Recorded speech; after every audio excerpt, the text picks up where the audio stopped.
I always say he can debate, but he can't talk, right? Can't talk. But last night was very civil. There was something about it. And I said to myself, I'm not going to talk about Lyin' Ted, because, ooh, does he lie? He lies. I'm not going to mention the fact that Governor Kasich, you know the story, he disappeared. He lived in New Hampshire.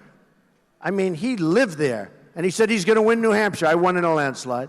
He then he left Ohio. He left Ohio. He then lived, where did he live? South Carolina. And he was going to win South Carolina. And then all of a sudden that didn't work out. Then Michigan, his neighboring state, he's going to win Michigan. And he literally moved to Michigan. And he lost. I won in a landslide, right? But Ohio hit oil. Ohio hit oil.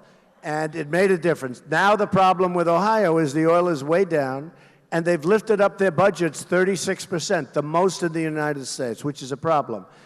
And the governor, I call him the governor, and I like him. I like him. But he's in favor of the the Trans-Pacific Partnership, the TPP. It's a disaster. Folks, it's a disaster. You have a massive number of countries, 12 at this moment, and it's going to be increased. Because you know who's lurking in the background of that deal? China. China wants to get in that deal and doesn't talk about monetary manipulation, devaluation of their currency, etc. Doesn't discuss that. All of these countries are lumped in. It's thousands of pages. I heard like 7,000 or 8,000 pages long. Nobody's read it. Except for the other countries. They've read it. We haven't read it. The other countries read it. You know, those countries, they read it. We don't read it. And it will be a disaster, I can tell you, because I'm going to be going to Ohio very soon, a place that I love. I've lived there. I did jobs there. When I was young, I did a job for me because we did really well with it. And that's like, that's like in golf, you sink the first putt, you feel good for the rest of the round, or in baseball, you get a hit.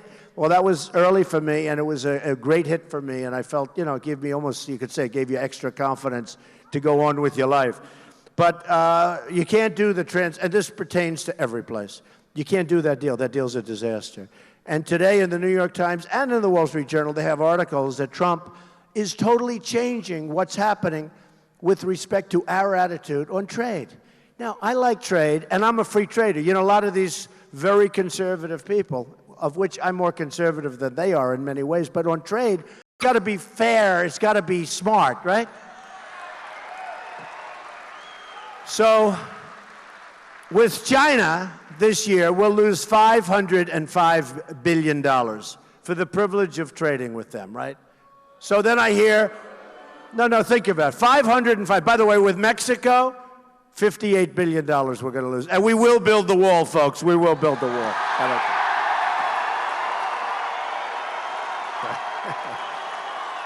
We will build the wall. I'm going to say, what are you doing? And then the politicians up here say, you can't get Mexico to build the wall. Do you ever notice, even last night, Cruz was saying, and actually Marco didn't say it, but Cruz was saying about the wall. Now it's like routine. He said, yeah, and we're going to do this, we're going to build the wall. Where did that come from? Where did it come from? All of a sudden, these guys, they said, oh, Trump with the wall, forget the wall. Now they're all saying, we'll build, and they do it so light. They're politicians. They have good shtick. They do it nice and lightly. We're going to do this, we're going to do that. We'll build the wall. Very important to build the wall. And on to the next subject. They're a little embarrassed. Actually, my wife was watching television and about a week ago. And, you watch it and you see Melania. She'll be a great first lady, I will tell you. She'll be great. But she said, darling, would you come here? Because Ted Cruz just said he's going to build the wall. This was like a week ago. I said, no way. And I said, they say it so innocently. And the problem in politics? You don't get any credit for it, right? Like when I said, take the oil, leaving Iraq, take the oil. Get out of here. Get out of here. Get him out. Get him out, troublemaker. Get him out of here.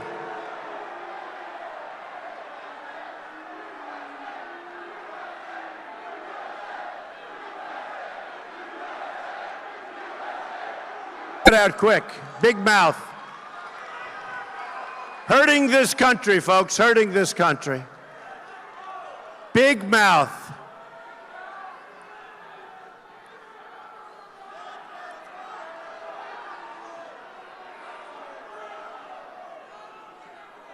Yeah, get him out.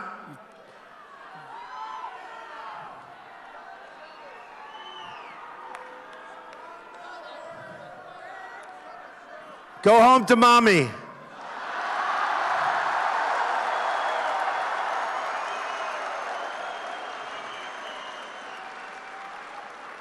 Another single.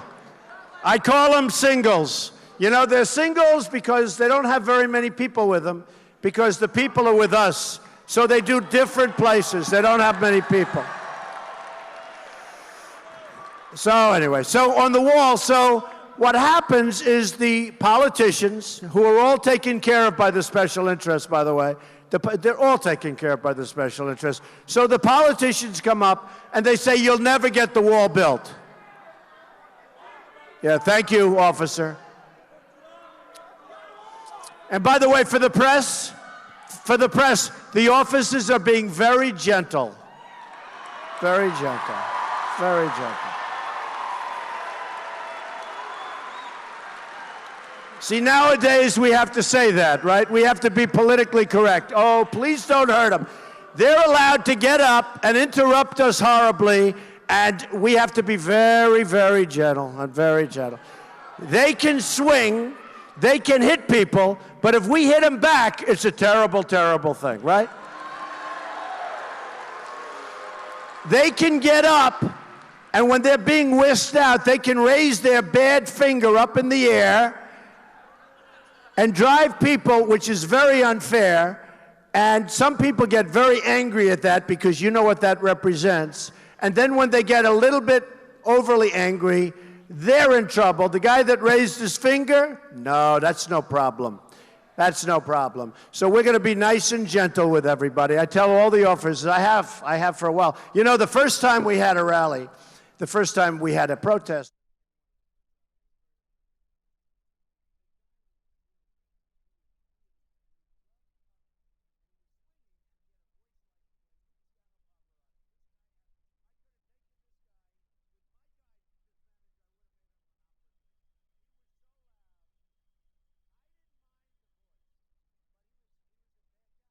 All right, folks, we are waiting for the Donald Trump rally to begin live in Chicago, but you can see in the top right of your screen the aerials of the protesters, hundreds of them gathered outside the venue.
All right, guys, welcome to the Donald Trump live rally coming at you from Chicago. You can see the protesters in the right hand of your screen, aerial footage there in Chicago. My name is Mike Page. Happy to be here with you guys this evening. Please feel free to tweet me during the rally at Mike Page Fox 10.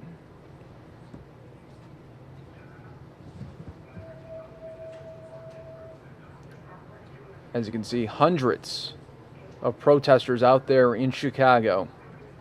And it should be very interesting once this rally does get going. If I had to guess, I'm thinking it's going to be very hard for Mr. Trump to do his rally. I feel like there's going to be a lot of protesters inside. If you think there's that many protesters outside, you know a lot of them got through.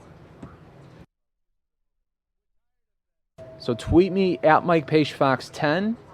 I will, and let me know what you think about this upcoming rally that is about to begin. I will read some of your tweets as they come in, and we'll get your name on the air here.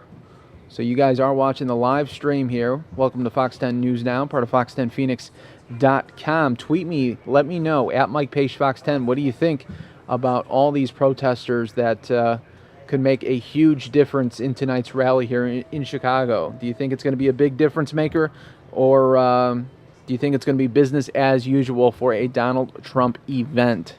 Let me know, guys. We are just moments away from the live rally set to begin here at the UIC Pavilion.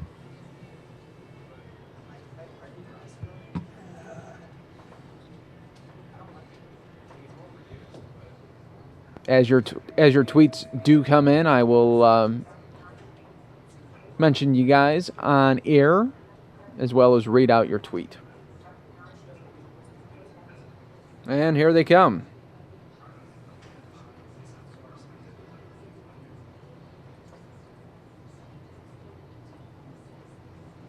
Don Doyle 63 says, "Wish I was there." That is one huge line. Donald Trump forever.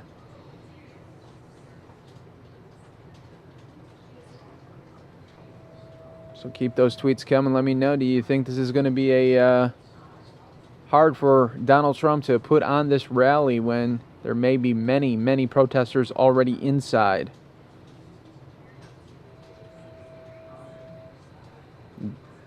Dalton tweeting me.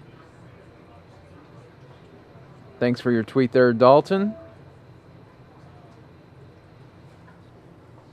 He says, I hope they light those people up if they try anything. And he didn't use the word people, but I have to. So thank you, Dalton, for your tweet there.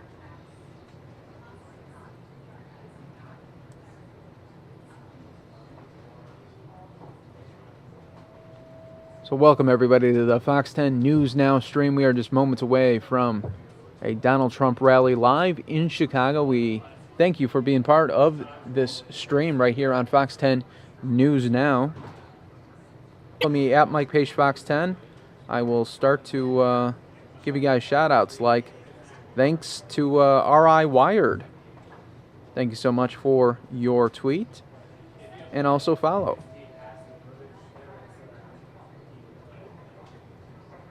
JS just tweeted me a very good tweet here. It says, Donald Trump's own mouth hasn't stopped him. What difference will a few protesters make? Very good point, Jay. Very good. Thank you for tweeting me here.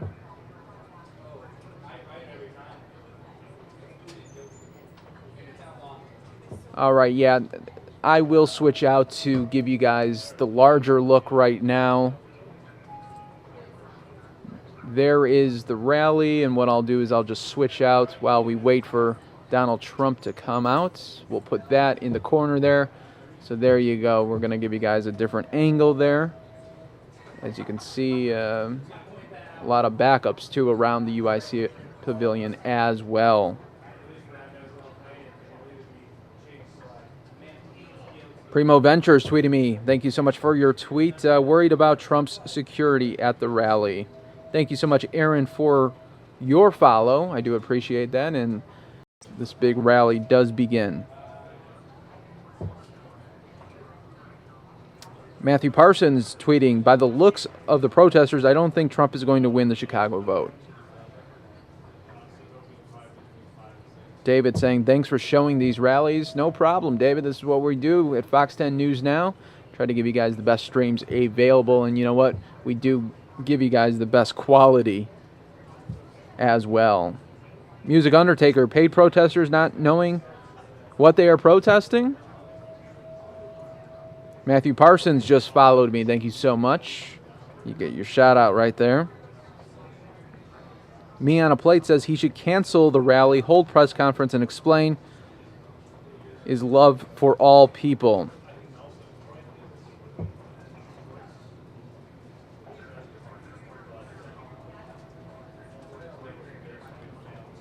Vic tweeting me, huge number of protesters inside the event. Can't wait to see what they have planned for Trump.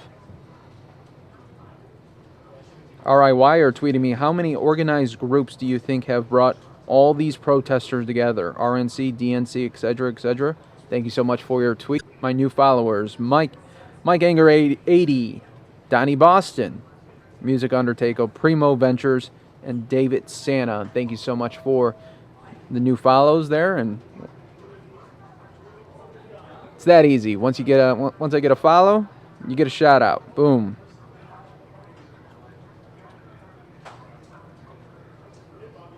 The Bee just tweeted me, at the event, apparently the protesters attacked one of the decoy Trumps. We'll update later.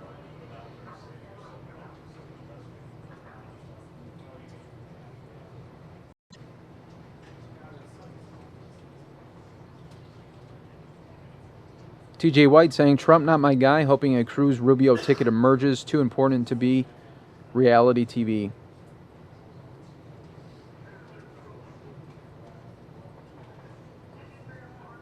Thank you guys for the new follows here. Matthew Mead gets a shout out. Vic, Brandon Ingram.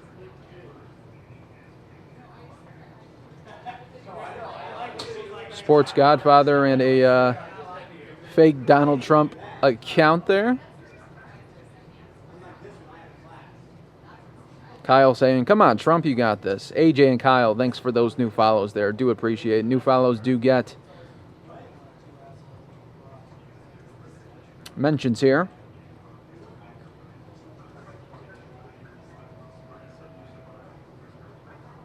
No problem, Primo. We're glad to put on this coverage here for you. A lot of protesters outside the UIC Pavilion live in Chicago. We are waiting for a Donald Trump event. More than 900 of you are already in the stream watching this live. Look at the beautiful city of Chicago.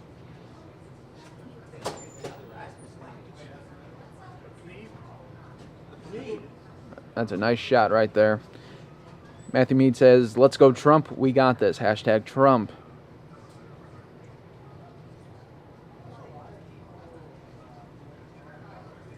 Thank you, Connie, for that new follow.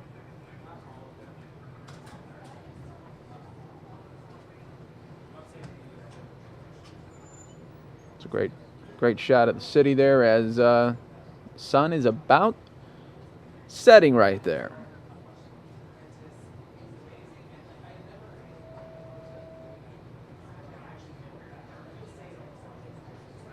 Thank you, Evelyn. Thank you, Dylan, for the new follows there. Welcome to the Fox 10 News Now stream. We do appreciate you guys watching here. Donnie Boston saying, fake conservatives don't like Trump.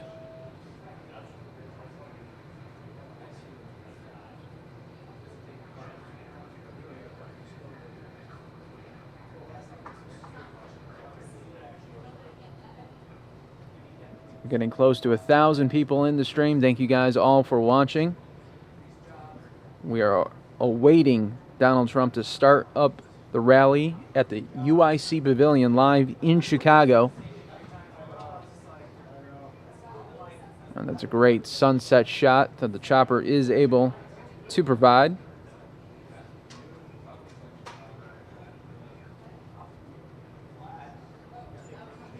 Me on a Plate saying it's probably time to fight Cruz with his own tactics. I heard Cruz paid University of Chicago students $20 each to protest.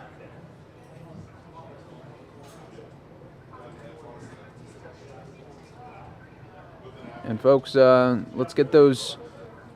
Follow me at Mike Page Fox 10, and I'll be able to give you guys a shout out right now before the Donald Trump rally does begin. Thank you to Trump Victory 2016.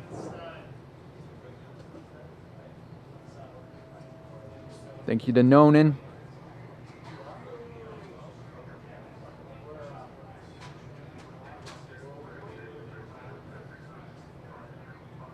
Thank you to Jamie Mesner.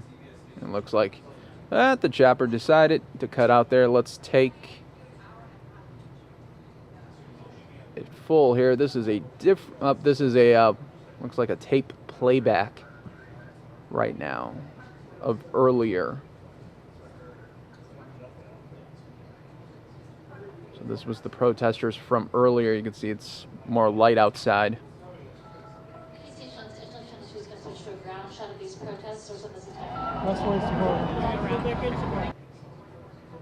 This is a live shot now of the protesters.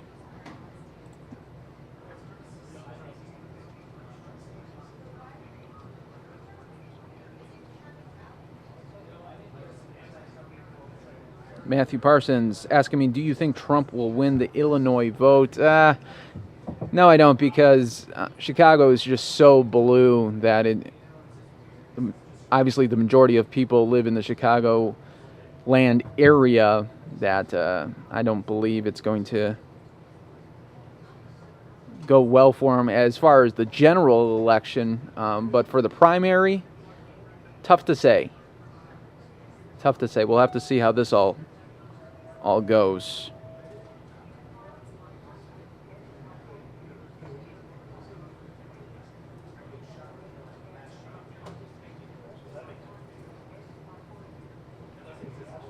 Hey, thanks to Me on a Plate and Magic Bullet for following me. I do appreciate that. New follows get mentions right here on the Fox 10 News Now stream. Thanks to more than 1,100 of you already in the stream here.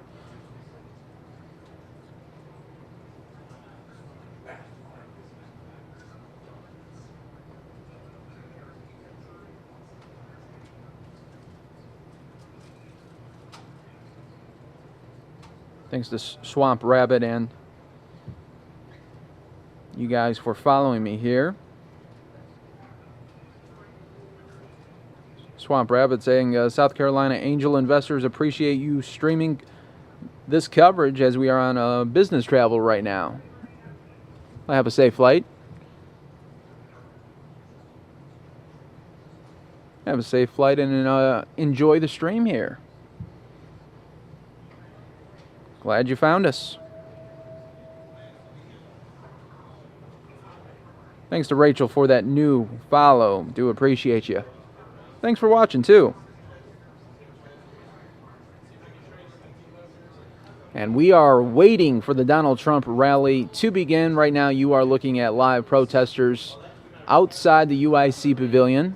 And then in the right corner of your screen, we do have the live shot inside at the podium waiting for this rally to kick off.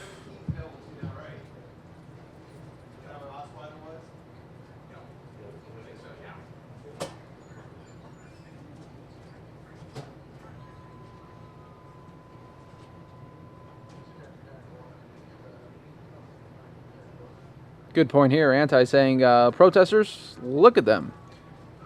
More bored than protesters. Feel the burn sign among those. Sad, sad, sad. And now we're back to aerial shot of the protesters.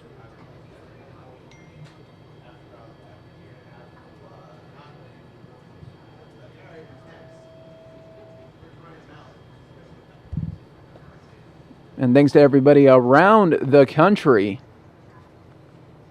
watching this stream right now. Fox 10 News Now, part of fox10phoenix.com. Happy to be here with you guys.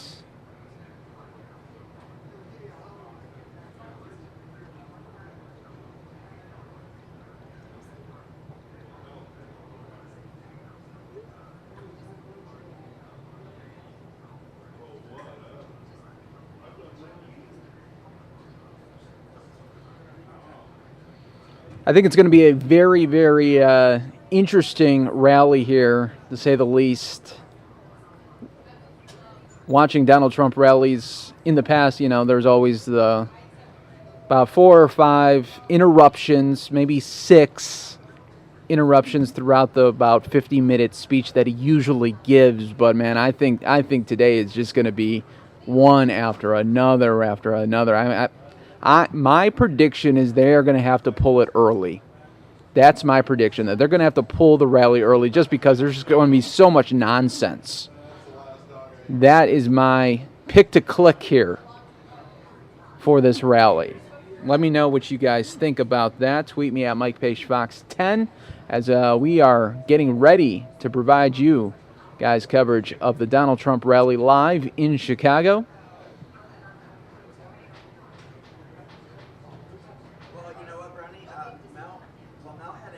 Thanks to What Now for the tweet and the new follow.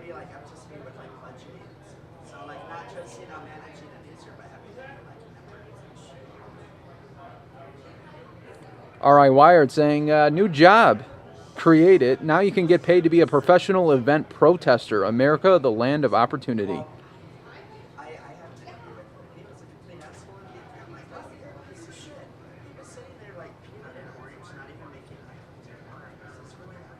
Well, this was supposed to start at 6 p.m. Central Time. They're in Chicago already 6:22, and no sign yet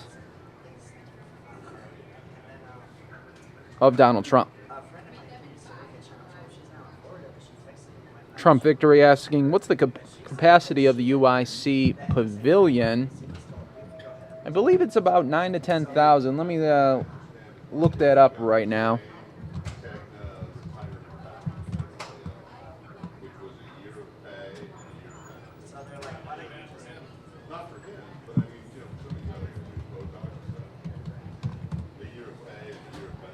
Yeah, it's about 9,500 seats in that venue there, so that'll give you a good idea of how many people are going to be there. Matthew Parsons saying, I love how Trump handles the protester situation. All he does is say, get out. I love it. Kale Norvell saying, this is just surreal. Kyle says, I think Donald will have lots to say about the protesters.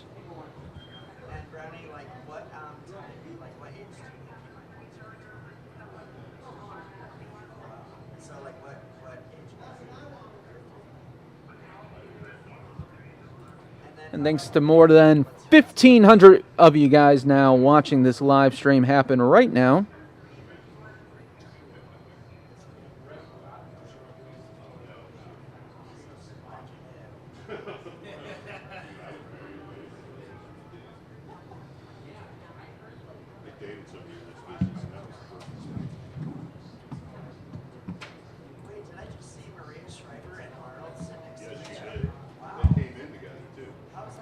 Wow, folks, so we are just waiting for the Donald Trump rally to begin. Hi, everybody. My name is Mike Page. Happy to be here with you guys in the Fox 10 News Now stream, providing you guys coverage. More than 1,600 of you guys now waiting for Donald Trump set to begin.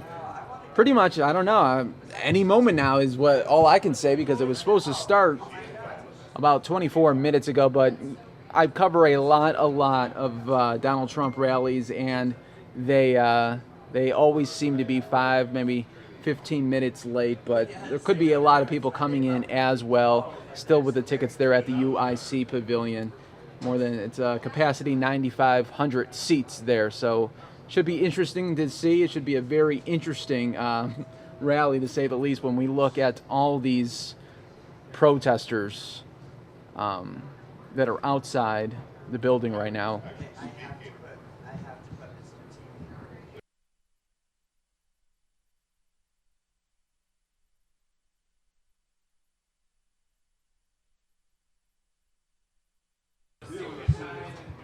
And a special shout out to my cousin and Glenn for watching right now back home.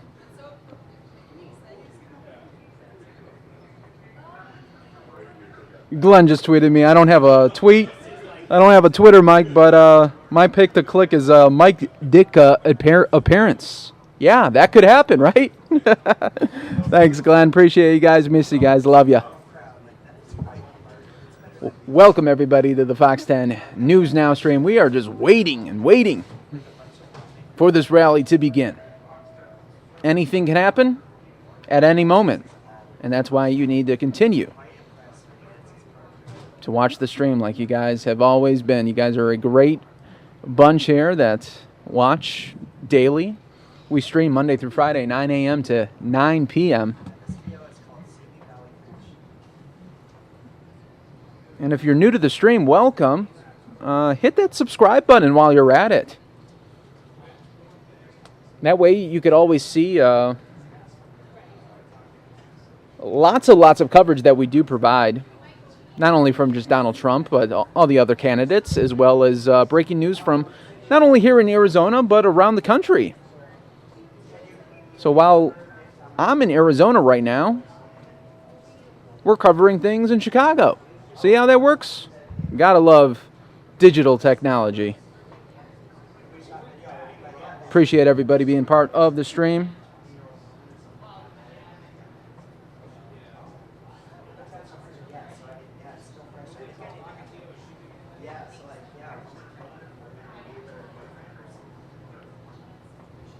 And I'm appreciating all the tweets coming in, guys. Totally appreciate it. Thanks to Duncan Media Studio, Saba, Maureen, and Patrick for those new tweets and follows.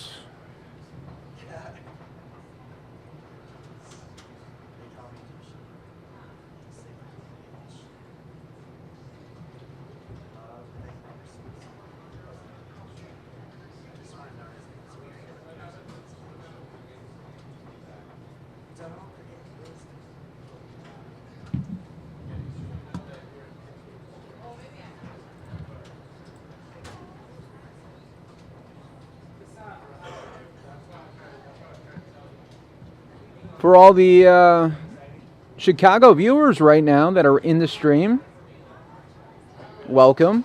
You'll be happy to know that back here in Arizona, the White Sox did take care of business today in their spring training game. Lots of homers. It was home run city. And they beat the Padres 8-3. Took care of business.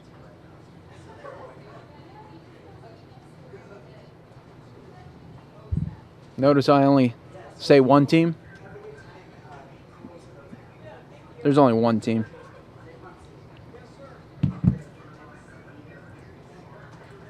All right, we're getting close to 2,000 people in the stream, which that means you guys are just doing an awesome job for coming in from all over the country and the world, waiting on this Donald Trump rally to begin, where anything can happen at any moment. So we don't know. Anything can happen. Lots of protesters outside. Lots more probably inside. So it could get very interesting very fast. Who knows what'll happen?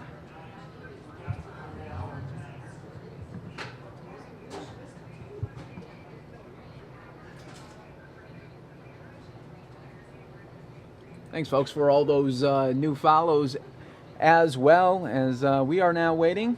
Trump is being, what do you call it, a little fashionably late, as it's going to be an interesting rally. I think this is going to be the most interesting rally I've ever seen, and I've been seeing every Donald Trump rally because we take everyone live. So, guys, get ready, buckle up, enjoy the ride. It's going to be...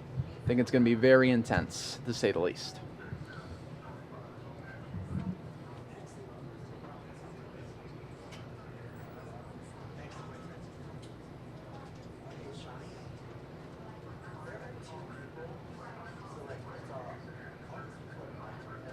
Hey, John Johnson just tweeted me. Hey, said, thanks for streaming this momentous and awesome event. Go Trump.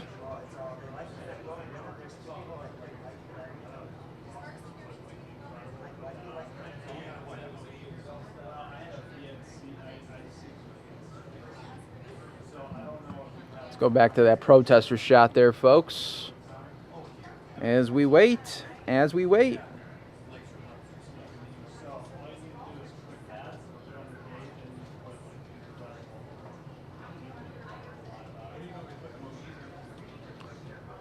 And everybody on Twitter and in the stream right now, go ahead. Share this YouTube link with your friends and family if you want them to probably see one of the craziest rallies you're ever going to see. History in the making, I'm calling it.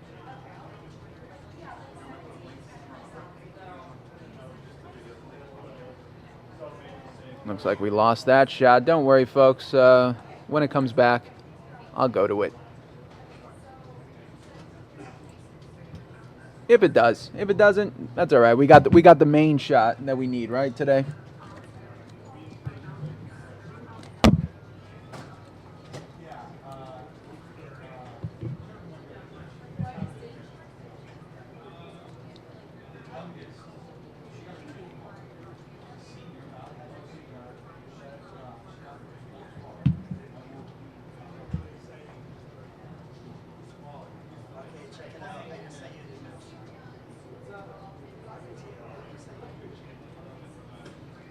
All right, looks like we did get that shot up.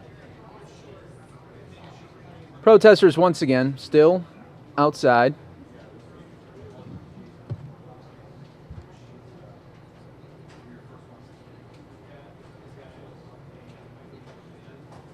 David tweeting me saying, I could smell the protest from my house. J Lo saying, thanks for the stream tonight. No problem. No problem. You guys enjoy. Thanks to all my new followers here.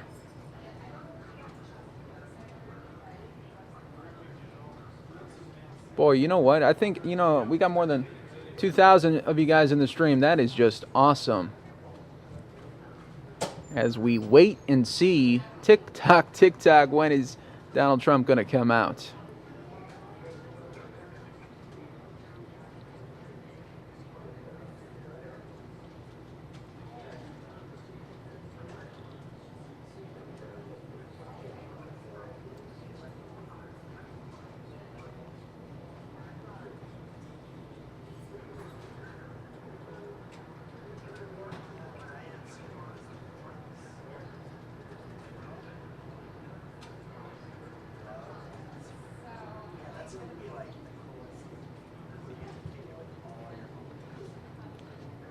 Mike Mayer tweeted me, I'm following the stream as well. I found the link through the Breitbart News website. Can you read some of the signs for us from these protesters? I can't make out any, and it looks like we have somebody at the podium. Let's go to that live right now. Welcome, everybody, to the Fox 10 News Now stream. Thank you very much for your attendance, and please go in peace.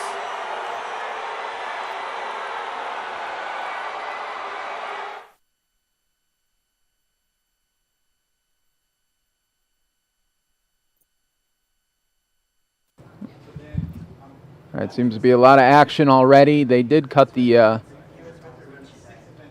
audio on that right now, so we don't have the audio right now, but we will have it later once. Oh man, this is going to be crazy, guys. This is going to be nuts.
And there it is, folks. It just got a little bit crazier. Trump rally postponed because of all the protesters in the building. Wow.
All right, folks, this could get out of hand really quick, really fast.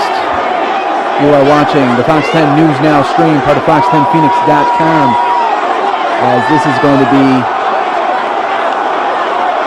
really crazy.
Outside of this event, we will switch back and forth.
All right, folks, sorry I had to be gone for just a little bit there. Wow, what a scene we are watching here in Chicago as protesters and supporters of Donald Trump clash as the rally had to be canceled. I mean, there was just, you saw in the early stages there was just too many protesters inside that building. It was just going to be a circus, and it turned out to be a circus anyway.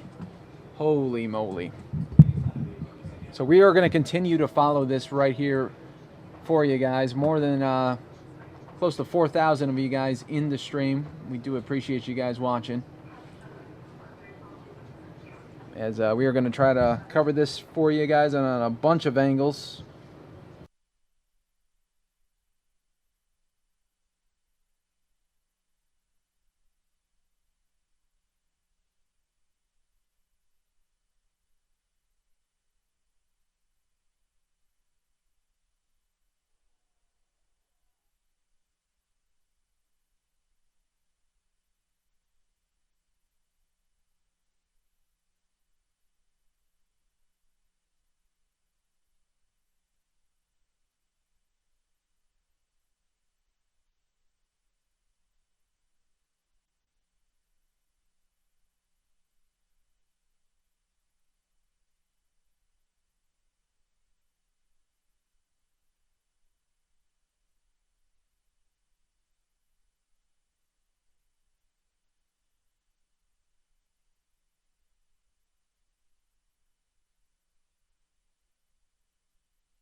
All right, folks, what we are going to do is rewind that video there to show you just how out of control and chaotic it got there about 30 minutes ago when the event was canceled and supporters and protesters clashed. Let's take you there live right now. Well, not live, but you know what I mean. I'm going to rewind the tape here.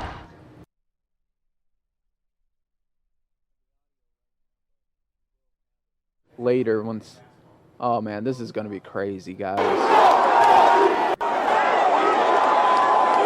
is gonna be nuts.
And there it is, folks. It just got a little bit crazier. Trump rally postponed because of all the protesters in the building. Wow.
All right, folks, this could get out of hand really quick, really fast. You are watching the Fox 10 News Now stream, part of fox10phoenix.com, as this is going to be really crazy.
All right, folks, now we're going to go back out live where protesters are outside, and it's going to get a little chaotic, too, outside.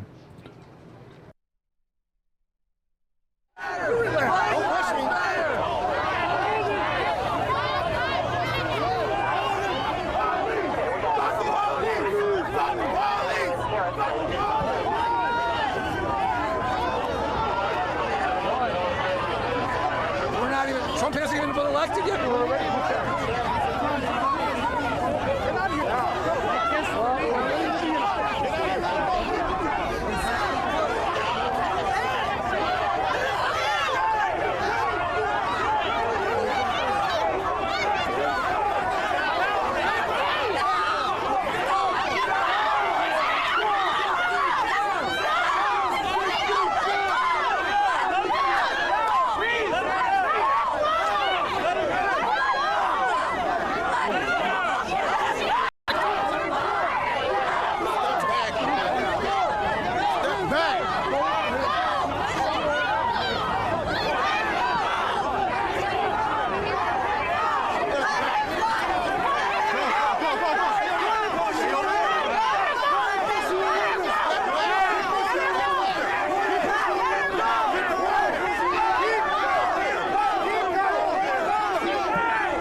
Walk him. Walk him in. Look out behind you, coming through.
again, over the air information was notified that they need some additional units over at Morgan Racing. The entry location. Hey, FTP, fuck the police! FTP, fuck the police! FTP, fuck the police! FTP, fuck the police! FTP, fuck the police!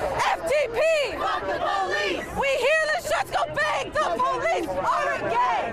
We hear the shots go bang! The police are a gang! Oh yeah! The police are a gang! Police are a gang!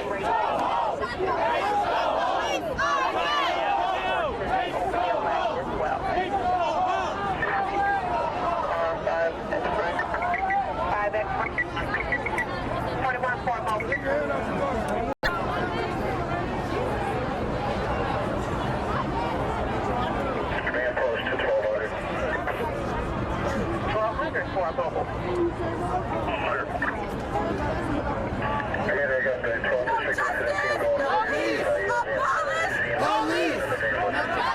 No peace! Abolish police!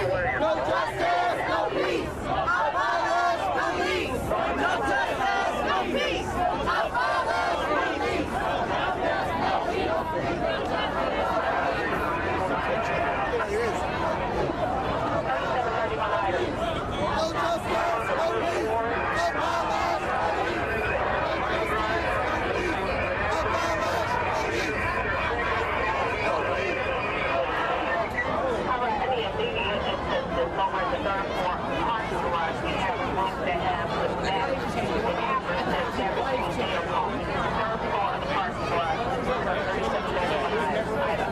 What a day.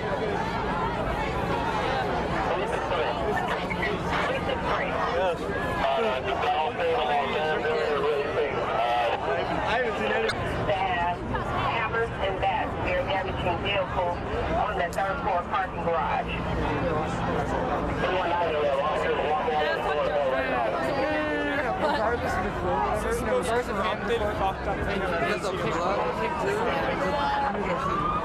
Yeah, I'm not surprised.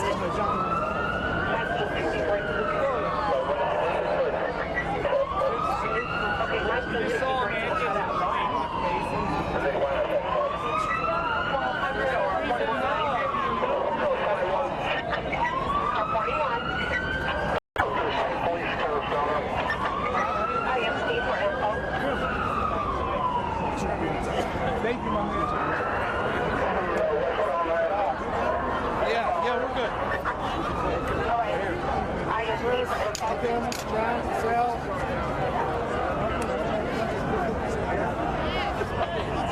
Police for information. I got it. All right, you're welcome. In 1963, we have 1,200 over that Van Buren and Racine. If you're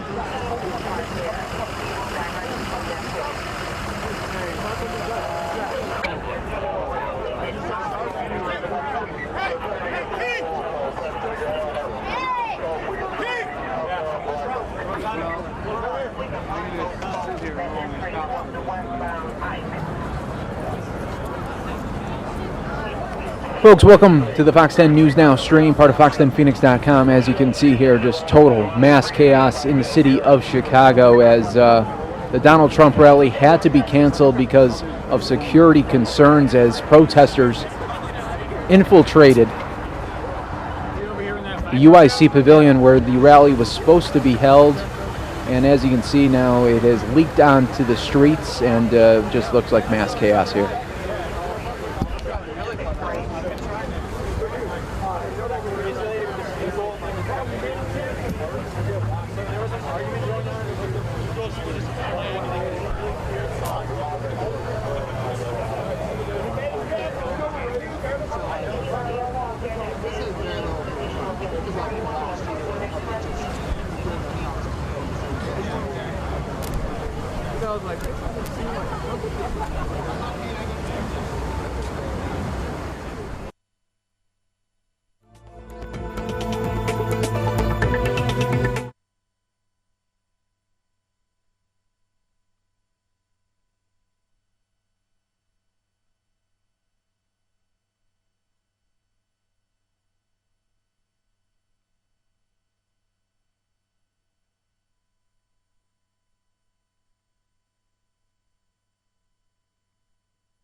Hold my hand! Hillary Clinton won't come down here and protect me from that racist. And don't be tricked, I gotta say this every 4 years. I gotta say this every fucking 4 years. The Democrats and the Republicans are there to serve not us, but the rich.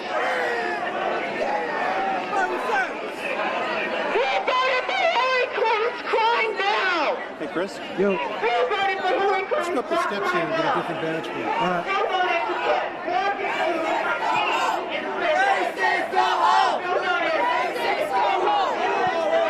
Our generation, single lot millennials here, our generation has been living in a constant state of endless war. Endless fucking war. And it's left there for the purpose of protecting capital and the release of a propagandic Call of Duty video game every year. Don't get tricked! I'm done here. If you see a white man, 6'1", carrying an American flag, whoop his ass. Whoop his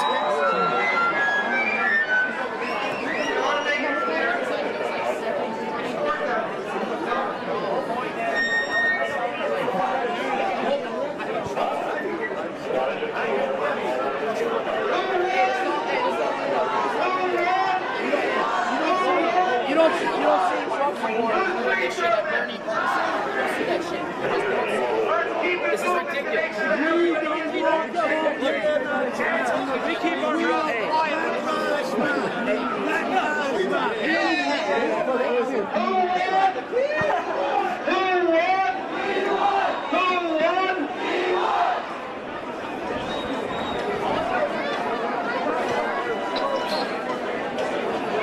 In New York, we got a high vantage point.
Sorry? Square want you back in a little bit. Yeah, probably. Do me a favor. Do me a favor. Yep. Can you make a phone call for me? Sure.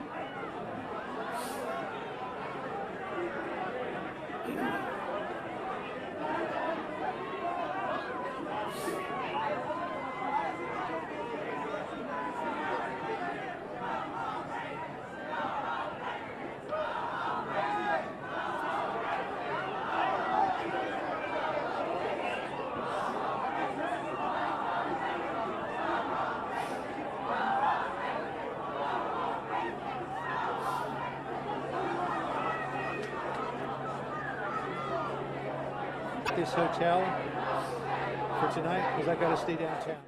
See if you can do it without charge. Tell them that we're with Fox and breaking news and all that.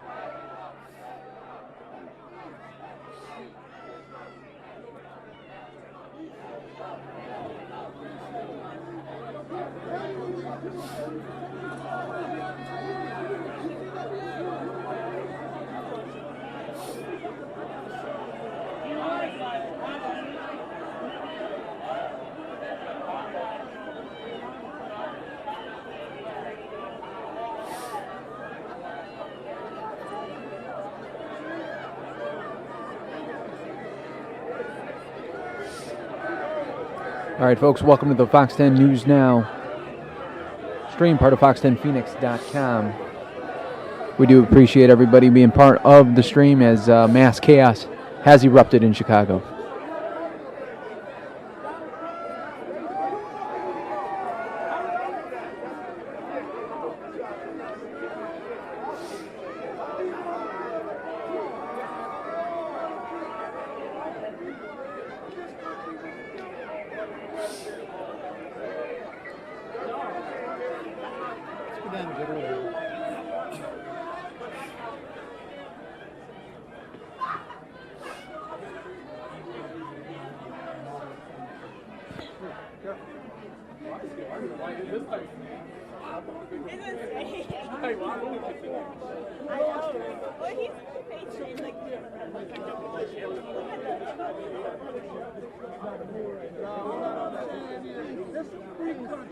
We can go anywhere. We can't come to Chicago. It's not even like that. It's like, we shut it down. We shut it down. Here's the issue. Then we shut it down. Then we shut it down. Black Lives Matter. All lives matter. All lives matter. You're not getting shot down. When the police stop you, they're very nice. Let the police get you with a knife. They're going to talk you down. They're going to shoot you in the leg. They're going to shoot you 16 times. You see what I'm saying? It's a big difference. When you wake up tomorrow morning, the change is here. It's happening now. The transition is going on. It's not going back to the 50s or 60s. If you let this particular person, even if you have an audience, our country will never go back to the 50s or 60s. You're on the losing side. Come back around. Rethink your position. All lives matter. That's why we don't want immigration. That's why we don't want to stop. That's why You want to get the other guy's face a little bit? this person put down every person of color. We need change. We need it now. No. Now that's a problem. I mean, that's a problem. We all have the same right. Yeah. But like I said, you know what I'm saying?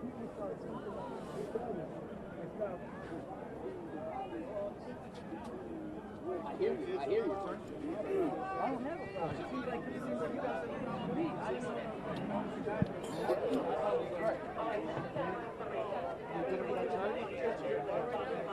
two reps,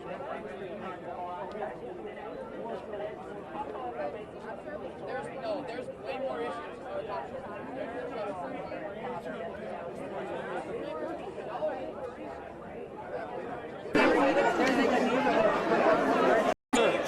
He's not even fucking president yet. He can't do anything. He's not president yet. Just like Bernie Sanders can't do shit. But our current president, Obama, has done a horrible job of addressing that issue. He has 100%. Hey, Bernie Sanders can't do shit, neither can Trump. They're not even fucking elected yet. So that argument is irrelevant. It's fucking irrelevant. We're talking about a human being. Yes. All right, we're talking about American citizens. Your life matters, and my life matters, and his life matters, and your life matters, and your life matters. Okay, so let's get. Not you, you so suck. okay, so now all lives matter and his sucks. Okay, okay. Do you understand that? In America. See, now, here's the thing. All these people have congregated again. What have I been doing? I've been standing right here doing fucking nothing. This is unity right now. All these people congregating. I want to know. Do I think you guys have the right to do this shit? Yes, 100%.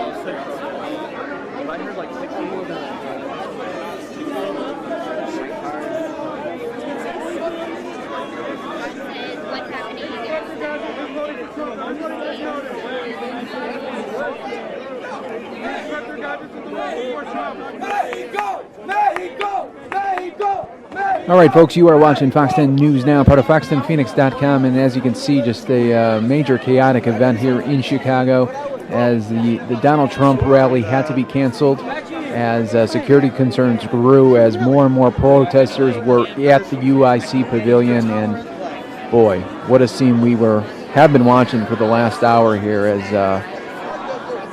just an unbelievable amount of racial tension, as you can see on the streets here.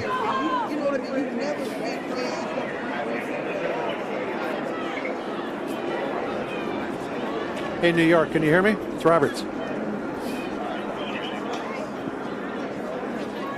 Hey, it's Roberts. Can you hear me?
Yeah, I've got you. Can you hear me?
All right, everybody, welcome to the Fox 10 News Now stream, part of Fox10Phoenix.com. And boy, what we have been watching for the last hour here, as this chaos has really just spilled onto the streets of Chicago.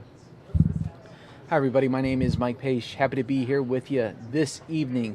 You can tweet me let's talk it out. Let's discuss what do you think is going to come of this. And I'm just glad that the Donald Trump campaign did pull the plug and did, because the security concerns were just too high. You saw it there earlier inside the UIC pavilion. It was just mass chaos from the start. I mean, that crowd was riled and riled to go, and there were so many protesters in there. I called it. I called it earlier. I said, hey, this is not going to be a normal rally. This is not going to be a normal situation for Donald Trump, because the crowd, you could just tell when they were too amped. There were too many protesters in there. So let me know what you guys think of this. Follow me at Mike Page Fox 10. I'll do some shout outs to you guys as those tweets do come in. Can't wait to hear them. We'll go back to the coverage in just a little bit, but I just wanted to say hi, give you guys the face. I know you guys hear me, but I wanted to give you guys my face so you know you could put that 2 and 2 together there. But what a scene we were watching there. You're watching Fox 10 News Now, part of fox10phoenix.com. Let me see if we got any tweets here. And Luke asking, was Donald Trump there? Yeah, he was at the venue and ready to go. His team was there, and they had to pull the plug there. So, wow, what a scene it was. Follow me at Mike Page Fox 10 for the latest updates regarding this in Chicago. And many of them, Bernie Sanders supporters, wanted to express their displeasure with Donald Trump's candidacy, and so they created an environment that the police and the Trump campaign really had no alternative but to shut it down. That said, with the exception that you've seen that punch that was thrown, Greta, there has been zero violence here tonight, just a boisterous and enthusiastic and very passionate crowd of people expressing their political views tonight. And again, we bring this back to the echo of what happened in Seattle back in August, when Marissa Johnson and a friend of hers stepped up to the microphone when Bernie Sanders was about to take it and wouldn't let him speak and essentially shut down his rally. They were the only two people doing it. It was before a very progressive crowd. They were trying to tell the crowd that progressive policies were not providing solutions for them.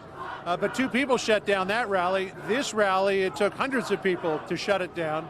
And now, as the police are letting these cars out of this parking garage, a mounted unit, as you can see in front of me, has now arrayed itself on the streets. And I would expect, Greta, that once they get these cars out, they're probably going to try to move this crowd out and send them back to wherever they might typically spend a Friday night in Chicago.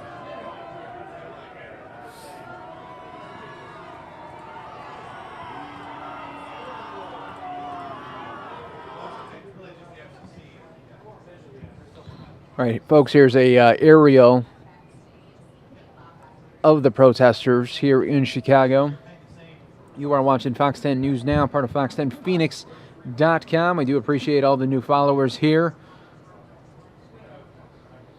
Jeremiah saying he's viewing from Alaska. I think this has major implications for Donald Trump. It shows how divisive the man truly is.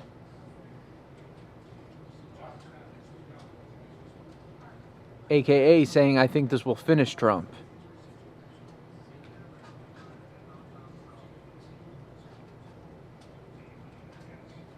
Jamie saying, I understand not liking him or his views, but this is extreme. Thank you guys so much for your tweets. Keep them coming right there. You see it on your screen. They're at Mike Page Fox 10. Give me a follow. And then also let me know what you guys think of this. Just totally crazed night. In about 10 minutes, I'm going to replay inside the UIC pavilion when the supporters and protesters found out that the Trump rally would not be going on tonight, and what happened was just utter chaos and out of control. So I'll play that in the next 10 minutes here. Be on the lookout for it. Thundy saying it's an attack on the First Amendment. This will only strengthen Trump.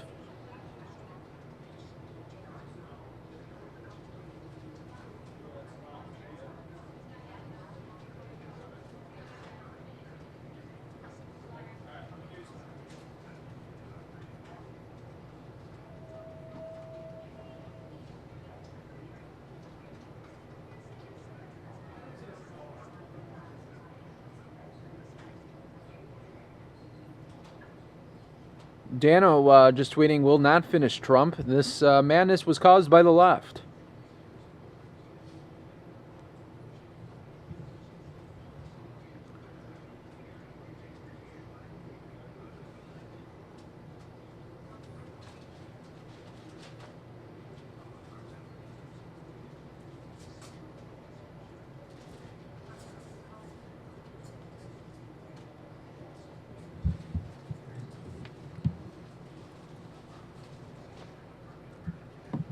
Yeah, so folks, in about the next 10 minutes, I'll replay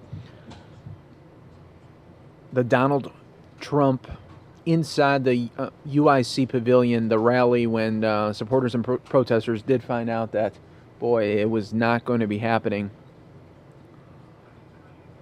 And the chaos that ensued. Scene that is unfolding tonight on the streets of Chicago, but I would guess, Greta, that we're probably in the final throes of this expression of political views, if you will, because as soon as this parking garage empties out, the protesters will have no one left to yell at, and so they'll probably go home as well.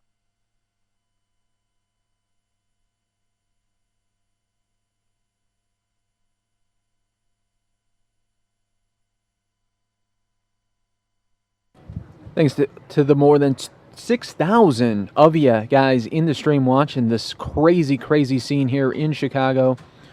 Follow me at Mike Page Fox 10 right there on your screen. Tweet me and let me know what you guys think of this crazy, crazy night here.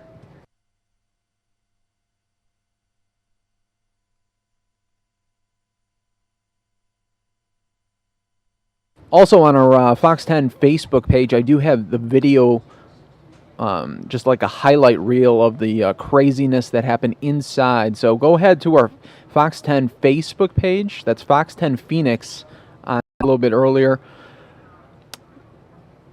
Coming up, but I just want to let you know that it is on our Facebook page as well. So give that a share as well.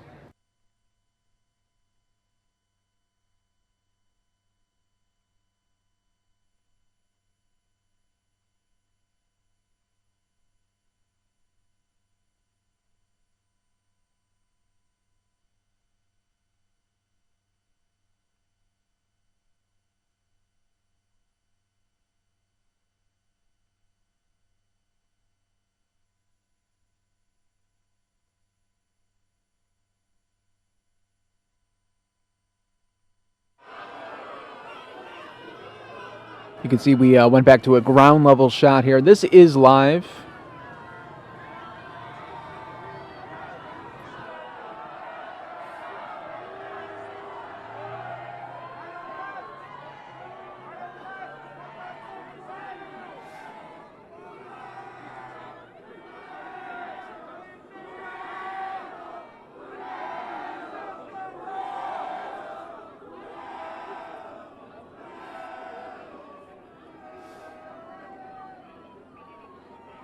In the stream watching and maybe didn't know why there's so many people outside protesting. Well, a lot of protesters made their way inside the building. They were able to get tickets, and this is what happened. Continue to follow me on Twitter at Mike Page Fox 10. I'll be responding to tweets and talking to you guys as well as. But first, it just starts with a simple follow. Follow me, and we'll get the party going here. So let's show you from an hour ago what happened. Cut the audio on that right now. So we don't have the audio right now, but we will have it later once. Oh man, this is going to be crazy, guys. This is going to be nuts.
it is, folks. It just got a little bit crazier. Trump rally postponed because of all the protesters in the building. Wow.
All right, folks, this could get out of hand really quick, really fast. You are watching the Fox 10 News Now stream, part of fox10phoenix.com, as this is going to be really crazy.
Now we're going to go back out live on the street here as protesters are still lined up.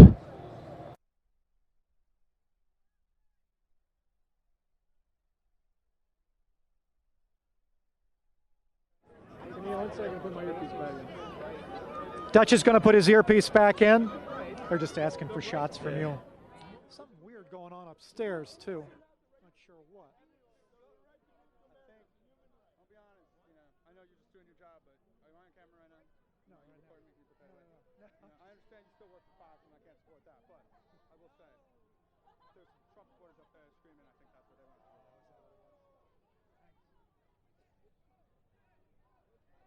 Nothing personal.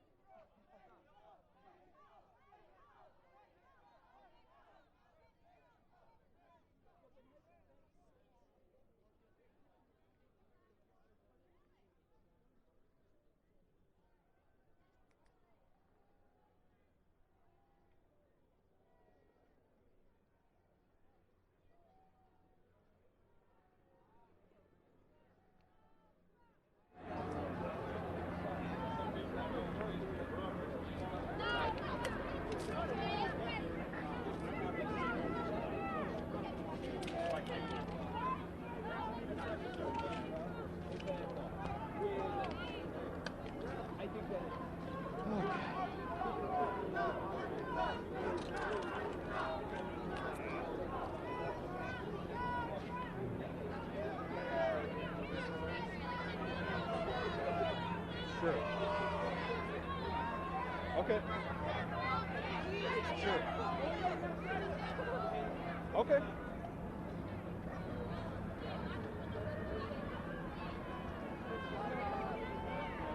You got it. All right, I'm here.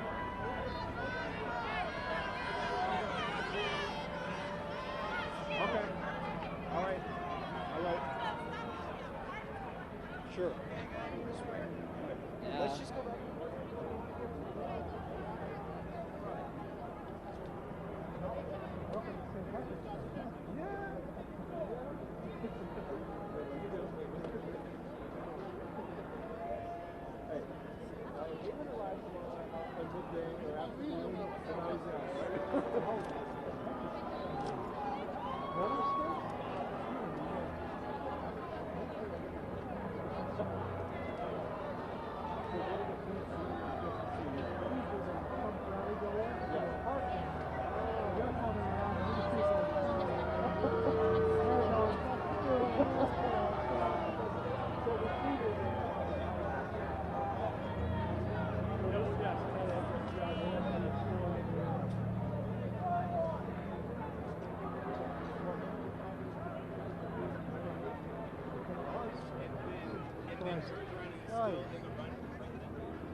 Voting, not voting at all. I would vote. I would say that I would vote for Hillary because I think, again, because in my not voting, my number does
running out of stuff to show.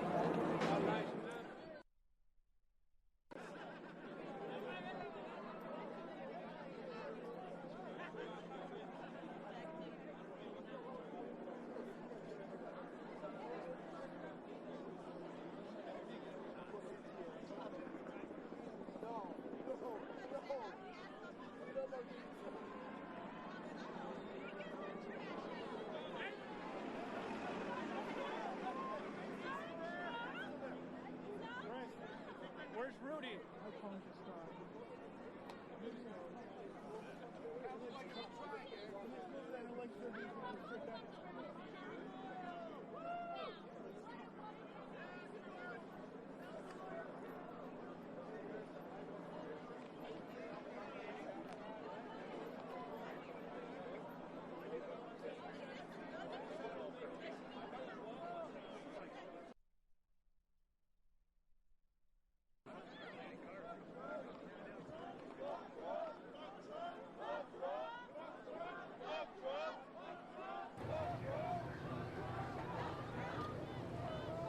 All right, folks, obviously, what a scene we have been watching all evening long here on the Fox 10 News Now stream, part of fox10phoenix.com. And thank you so much to everybody that keeps following me and tweeting at me. Just so much.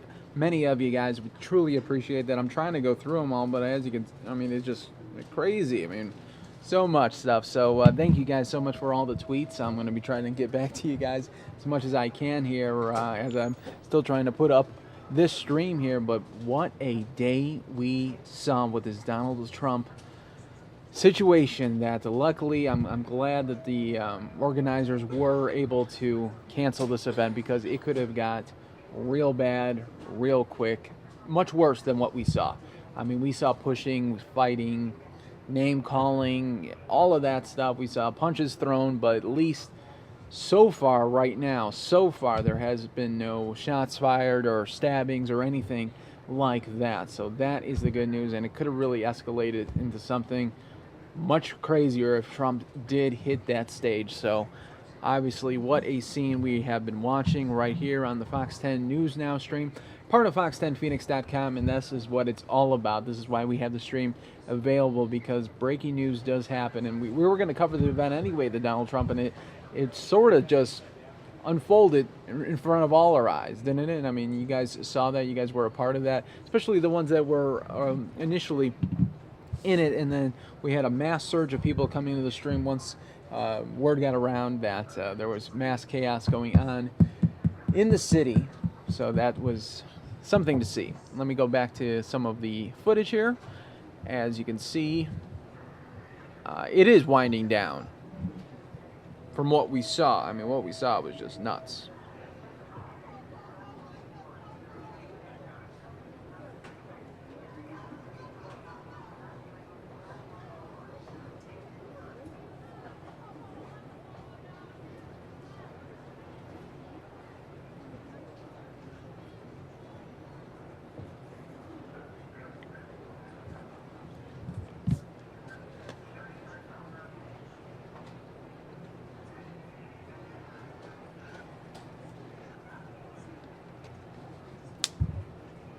All right, folks, we are going to continue to monitor this situation here.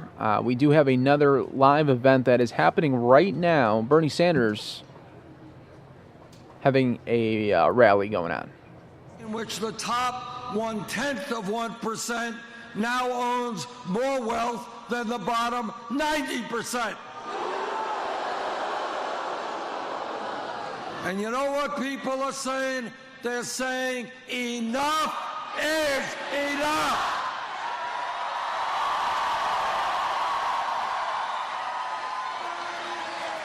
And people are standing up and they're fighting back against a corrupt campaign finance system. Men and women all over our country have put their lives on the line to defend American democracy.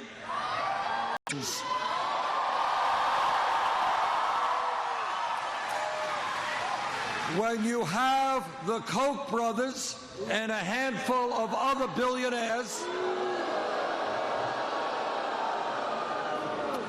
you got it. When you have a handful of billionaires spending more money in this election cycle than either the Democratic or Republican parties, that's not democracy, that's oligarchy. And you know what? We don't like oligarchy. We like democracy. And that is why we're going to overturn Citizens United.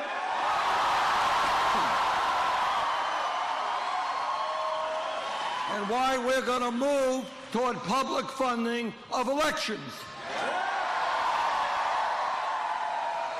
Now, while we're on this subject, let me mention some fundamental differences between Secretary Clinton and myself. Now, when we began this campaign, as many of you know, about 10 months ago, we were 3% in the polls, about 70 points behind Secretary Clinton. We had no money, we had no political organization, and nobody in America knew who I was. Other than that, we were in pretty good shape. And we had to make a decision. We had to make a decision early on. And that is, all of the pundits and all the political geniuses said, look, the only way you can raise the kind of money that you need is to set up a super PAC. Well, we thought about it for about 1/10 of a second, and then what we said is, look, we don't represent Wall Street. We don't represent corporate America.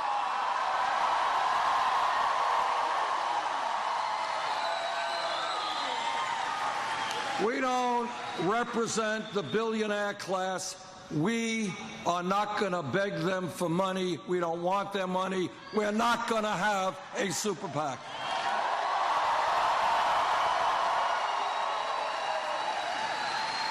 And what we did, and honest to God, in a million years, I would not have told you that this would have been possible. What we said is to the working families of this country, look, if you want real change, if you want an economy that works for all of us, help us out. And what happened in the last 10 months is we have received over 5 million individual campaign contributions.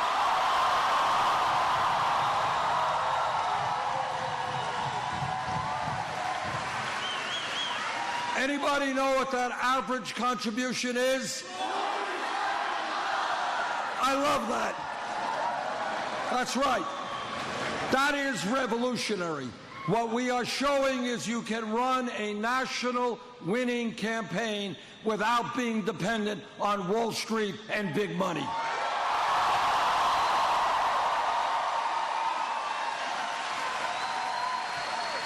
Now, Secretary Clinton chose to go in another direction, the way every other candidate is going, and that is to establish a super PAC. Actually, to establish several super PACs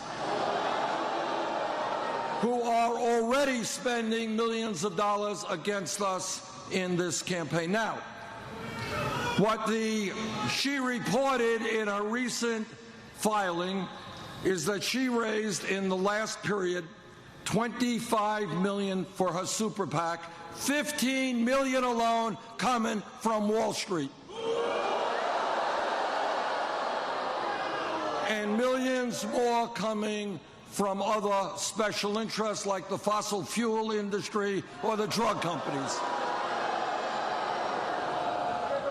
And on top of that, as many of you know, Secretary Clinton has given speeches behind closed doors to Wall Street financial institutions and received $225,000 per speech.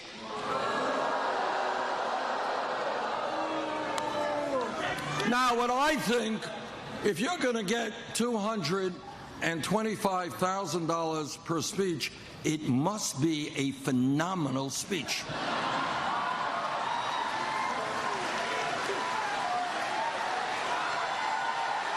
I mean,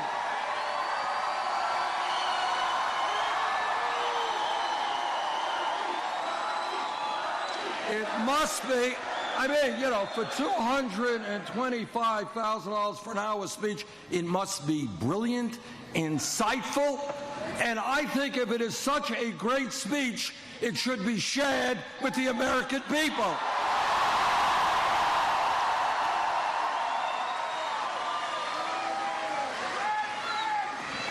Now, Secretary Clinton has said, her response as well, if other people will release their transcripts, she will release hers.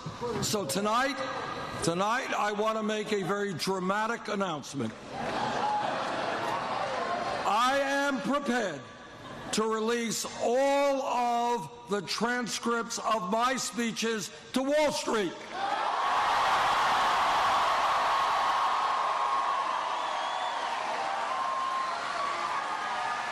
And that's pretty easy because there were no speeches to Wall Street.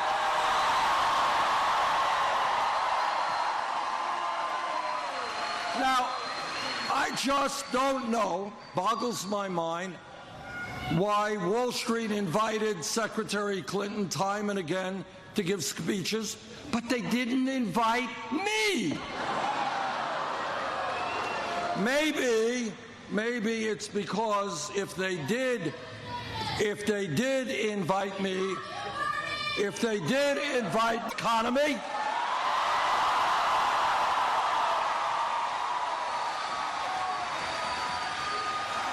and I would have told them that it is time to reestablish a 21st century Glass-Steagall bill, and I would have told them that we are going to break them up.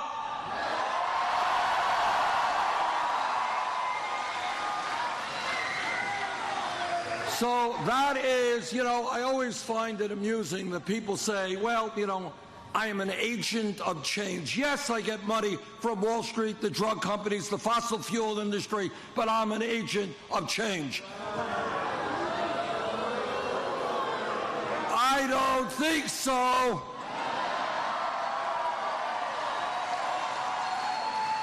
You know, and then people also say is, well, you know what, yeah, I'm getting zillions of dollars, but it won't influence me, not at all. That is what every politician always says. Now, you could say a lot about Wall Street. You could say that they are running fraudulent operations, that they're greedy, that they have helped destroy the economy of the United States. You can say all of that, but what you can't say is that they are dumb. The question is, why would they be giving millions and millions of dollars to Secretary Clinton?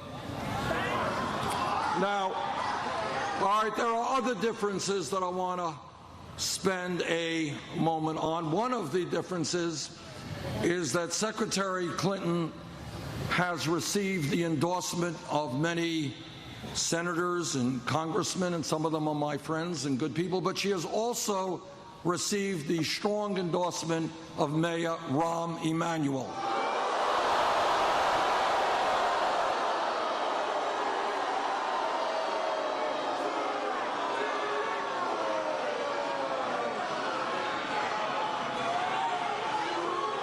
So let me say,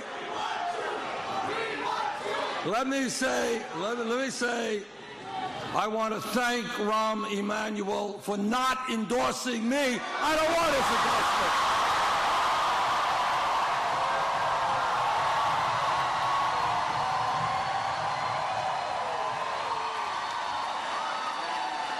I don't want the endorsement of a mayor who is shutting down school after school and firing teachers.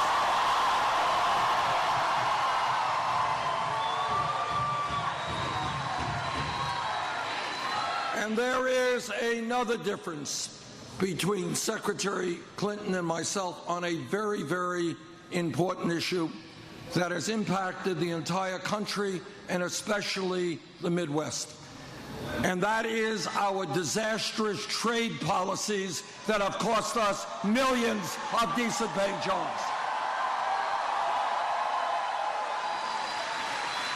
Now, when I was elected to Congress in 1991, I could see in 5 minutes what these trade agreements, what NAFTA and the other trade agreements were about. Not complicated. Corporate America wrote these trade agreements, NAFTA and CAFTA, and permanent normal trade relations with China, for a very simple reason. They wanted to shut down factories in the United States of America, not pay workers here a living wage, and then take their factories to Mexico, China, other low-wage countries, exploit the people there, and bring their products back into this country. Since 2001, we have lost almost 60,000 factories in America. Not all of it attributable to trade, but a lot of it. We have lost millions of jobs because of these disastrous trade policies written by corporate America. I am proud to tell you that I have not only opposed, but helped lead the effort against all of these disastrous trade agreements.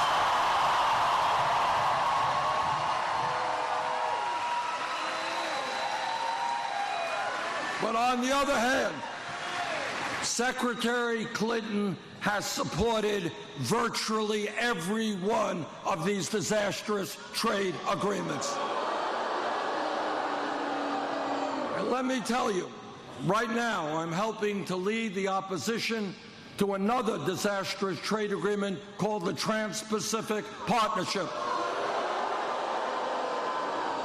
And let me assure all of you that when American workers would be asked to compete against people in Vietnam who make 65 cents an hour as a minimum wage, if I'm elected president, that agreement will never be implemented.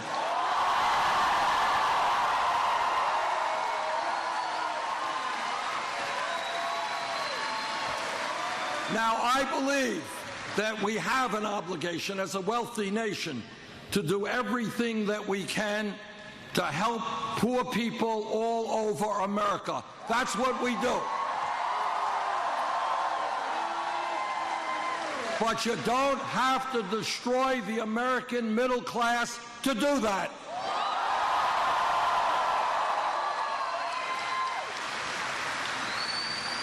Everybody here knows that foreign policy is a very important part of what a president does.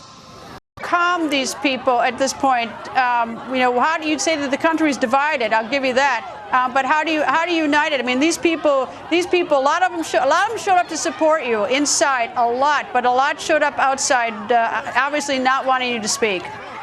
Well, we had a lot of people inside. That's true, and I hated to say don't do it, but I don't want to see any of the people hurt.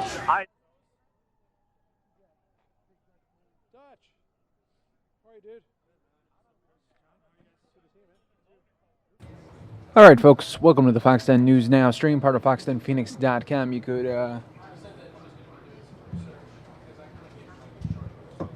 what a night this has been, folks. We are still continuing to monitor chaos in Chicago as the Donald Trump rally was canceled.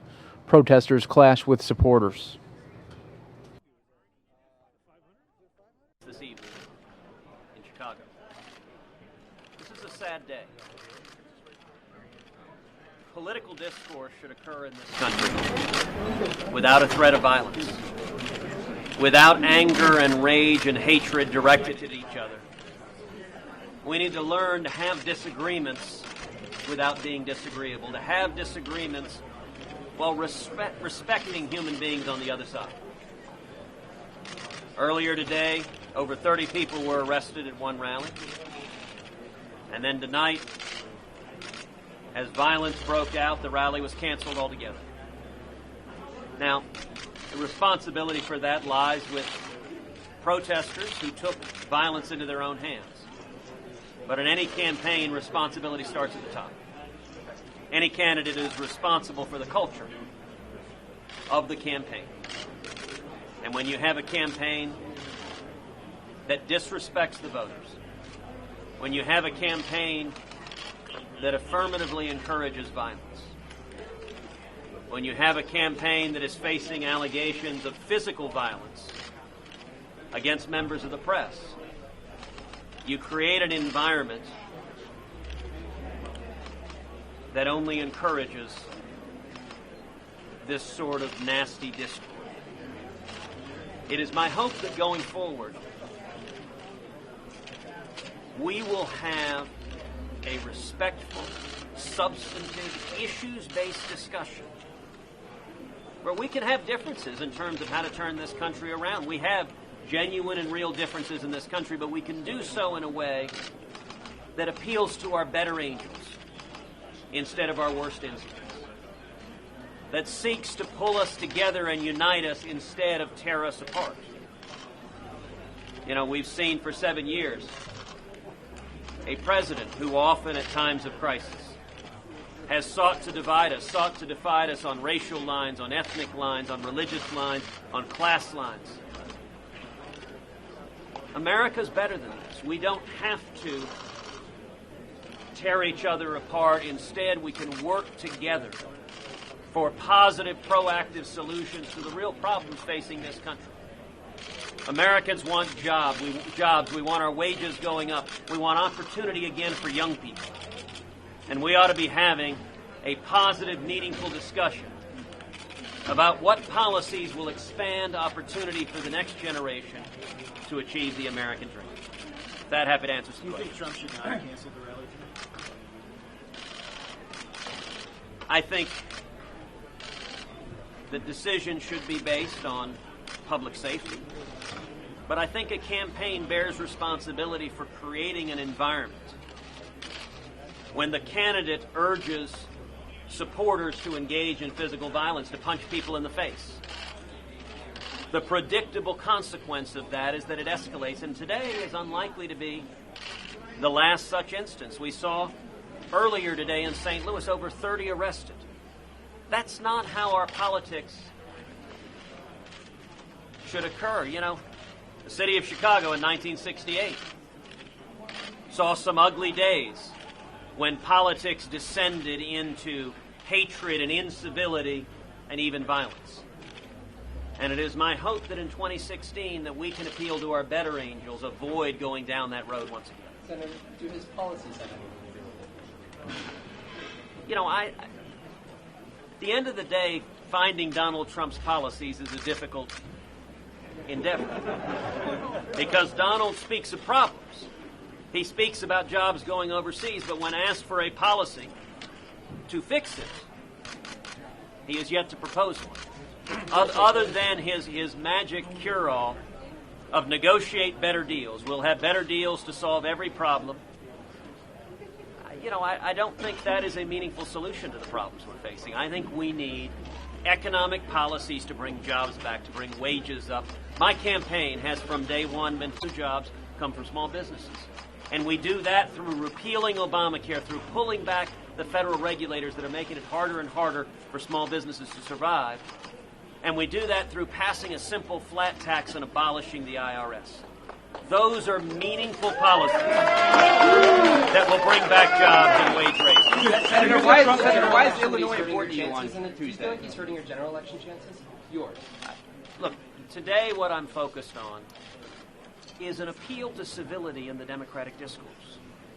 You know, it was nice last night at the debate that the debate did not feature the candidates insulting each other, making derogatory comments about each other's physical appearance, about their body parts, about spray tans. Look, that's not what politics is supposed to be about. Politics at the end of the day is not about any of the candidates. It's not about me. It's not about Donald. It's not about Hillary or Bernie. It's about you. It's about the American people. It's about our kids. It's about the future of this country. Senator, why is Illinois important on Tuesday? specifically Illinois? You know, Illinois is tremendously important on Tuesday. Tuesday is a big election. It's a big election nationwide, and I'll tell you, Illinois is a battleground.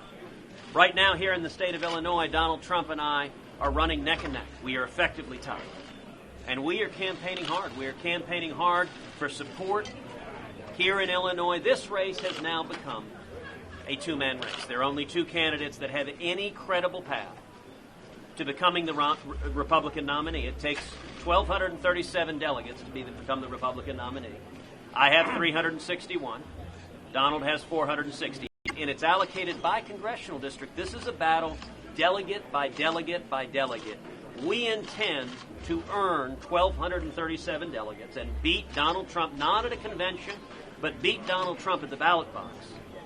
And Illinois is going to have a critical choice. If you are an Illinois Republican, then I encourage you to unite behind our campaign, because our campaign is the only campaign that can beat Donald Trump for the Republican nomination. Indeed, we're the only campaign that has beaten him over and over.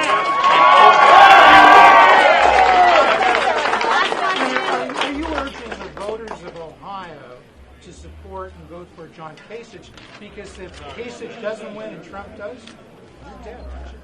I am not remotely. I am urging the voters of Ohio and Florida and Illinois and Missouri and North Carolina. I'm urging the voters of all of those states. Ohio.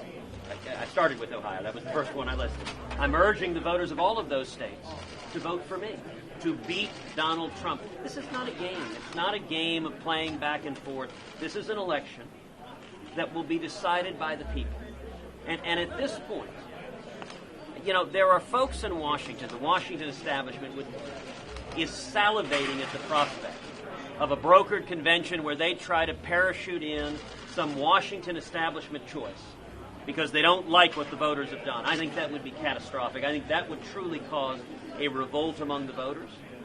If you want to beat Donald Trump, and trust me, I want to beat Donald Trump because I think if he's the nominee, we lose to Hillary Clinton and we lose the Supreme Court for a generation. We lose the Bill of Rights. If you want to beat Donald Trump, the way to beat him is at the ballot box. And at this point, our campaign has beaten him not once, not twice, not 3 times, but 8 separate times all across this country, from coast to coast, literally from Alaska to Maine. We have beaten Donald Trump over and over and over again. And so we are working hard to earn the votes of the men and women of Illinois, the men and women of Ohio, and all across this country. We are running a national campaign in every state. And if you were supporting another candidate, you know, a year ago we started out with 17 candidates. It was a wonderful, rich, diverse, talented field. And yet the field is narrow. That's the way the primary process works. Maybe before you were supporting some other candidate. Maybe it was Jeb Bush or Chris Christie. Maybe you were supporting Rand Paul or Mike Huckabee. Maybe you were supporting Ben Carson or Carly Fiorina. Or maybe now you're thinking about supporting Marco Rubio or John Kasich. Every one of them are good, honorable, decent people. They're people who I like and respect. And yet none of them have any path to beating Donald Trump. And so, if you're a voter here in Illinois and you do not want to see Donald Trump as the nominee, I ask you to join us. Even if you were supporting another candidate, come, let's stand together united. We will have a campaign that is focused on issues and policy and substance, that lays out a vision for America of jobs, of freedom, of security, a vision of America that raises wages for everyone who's struggling, a vision of America where the president doesn't do the bidding of the special interest and the lobbyists in Washington, but instead fights, as I have done every day, for the hard-working taxpayers, for the working men and women of this country who've been left behind. We will bring back morning in America if only we stand together. Chicago's police department has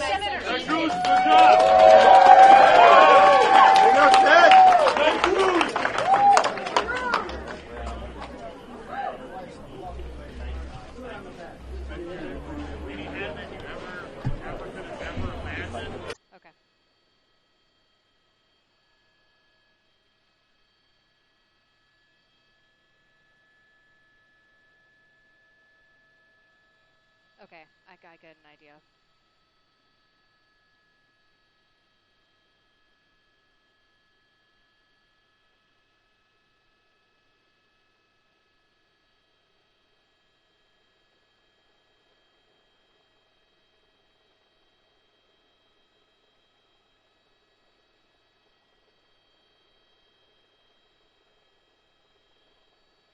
Where? Oh yeah, I know. I was talking to Luca. Yeah, well, I'm texting with him, and he's like, "Oh, we're here right now." It's like, we're leaving.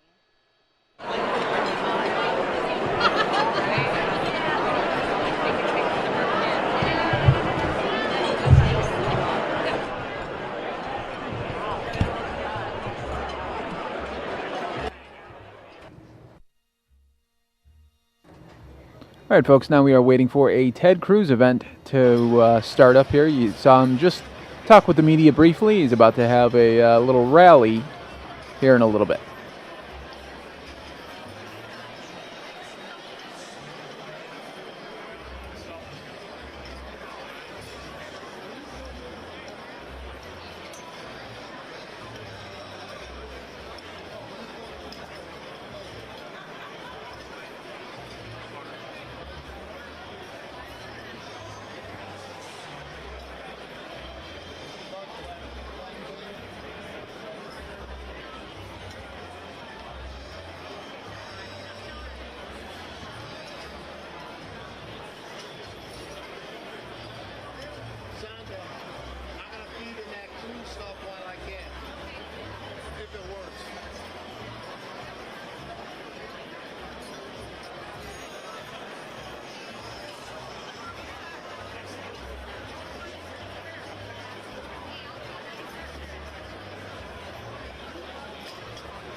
I know there's been a lot of rumor mongering about a potential additional guest that is coming. I hate to inform you, but Lindsey Graham is not going to be able to make it tonight. Come on. Who doesn't like a good Lindsey Graham joke? I just want to say something before we bring up Congressman Roscom about what Joe Felici had to say during his remarks. Just remember two numbers this cycle, because I know we're focused on the presidential, and this is very exciting, and it is, and the election Tuesday is very important, and it is. Remember two numbers between March 15th and the first Tuesday after the first Monday in November. 20 and 10. 20 and 10. 20 state house seats and 10 state senate seats in Illinois that Bruce Rauner won in November of 2014 that are currently held by Democrats. That is the difference between having a governor with legislative majorities so that a turnaround agenda could actually be moved and inculcated into policy to do, as advertised, turn Illinois around, and between having Mike Madigan and these other Shetland Democrats who've dominated this city and state for the last 40 years, last 100 years in the case of the city, these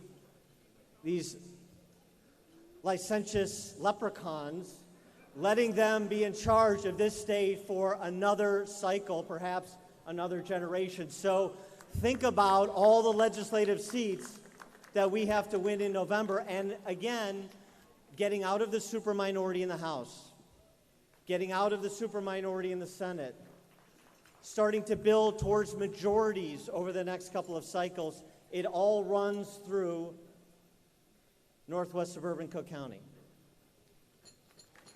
That's the reality.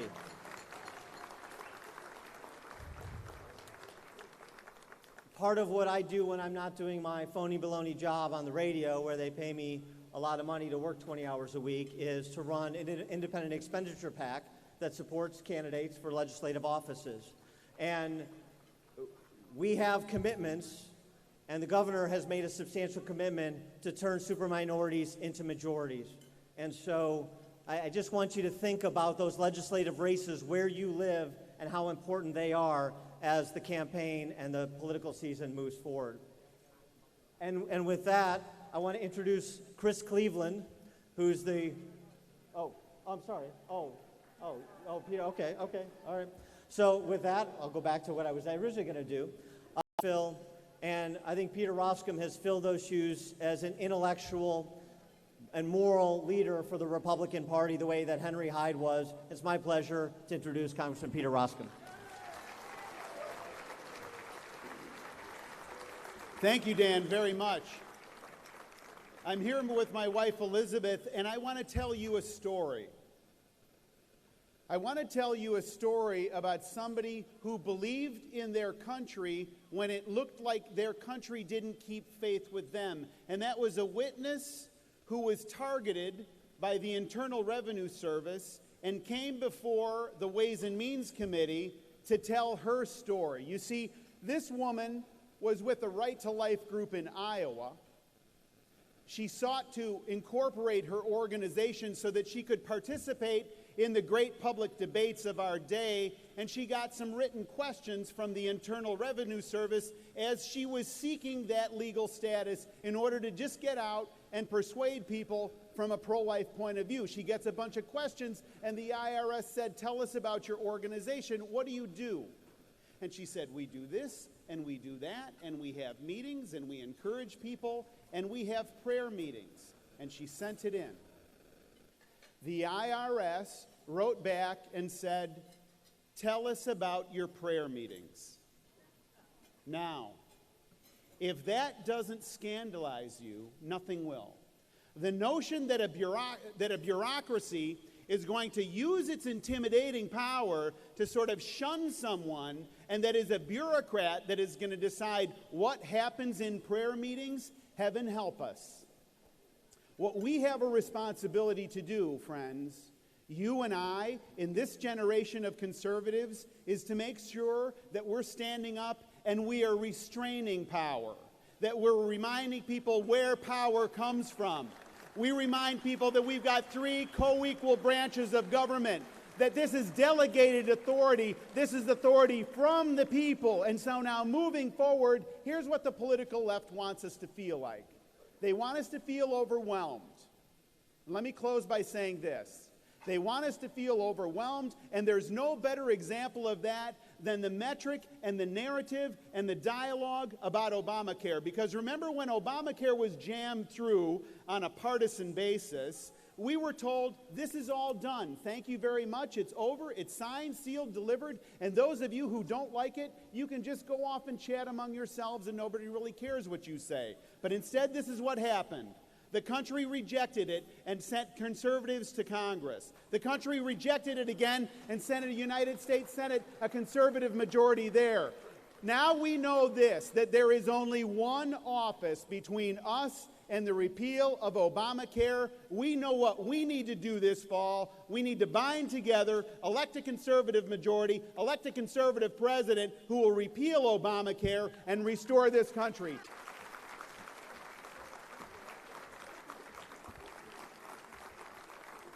All right, thank you, Congressman Peter Roskam. It's now my privilege to introduce the co-chairman of the Cruz campaign in the state of Illinois.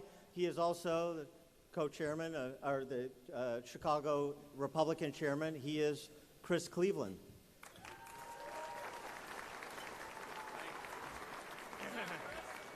All right. Thanks, Dan. I mean, they say that you shouldn't follow a great speaker, and I'm in a terrible position here because I'm following Peter Roskam, I'm following Dan Proft, and I'm in front of Ted Cruz, so this is not going to go well. I'm Chris Cleveland. I'm chairman of the Chicago Republican Party. And tonight I'm honored to introduce my friend, Senator Ted Cruz. You've heard quite a few things about the candidates, and no doubt you know a lot about Ted Cruz. But I'd like to offer you a more personal perspective on the man that I have known for 20 years. We met through friends who enjoyed getting together to discuss politics and policy. Back then, we were a good deal younger, and we were ready to save the world. Years ago, we talked politics, and Ted always spoke in terms of core conservative values. The niggling policy questions of the day were all different, but the values that animated his positions were not. In 20 years, he has not changed. Today, we have families. I spent the day on Wednesday at events with his wife, Heidi, and my wife took our son, Sam, who was 7, and Ted and Heidi's children, Caroline and Catherine, who are 7 and 5, to the zoo, where they spent the day joyfully climbing on things they weren't supposed to climb on. Ted, Heidi, Caroline, and Catherine are good and decent people. Heidi is one of the most gracious women I have ever met. And in the heat of an election, particularly this election, we sometimes forget that decency matters. When they get to the White House, the Cruz family will make us all proud.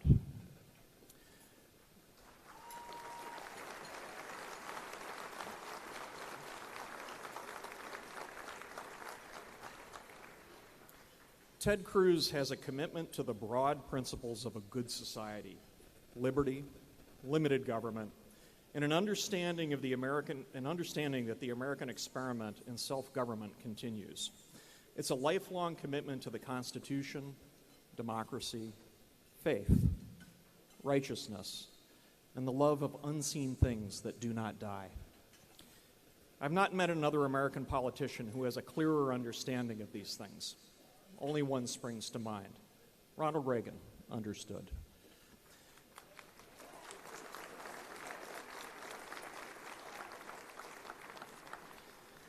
His core principles 20 years ago, he will speak of them 20 years from now. And just as we Americans spoke of these principles 200 years ago, we will still be able to speak of them 200 years from now if we choose our leaders wisely. Ted Cruz is such a leader, and we will make such a choice, for he is America's best hope. And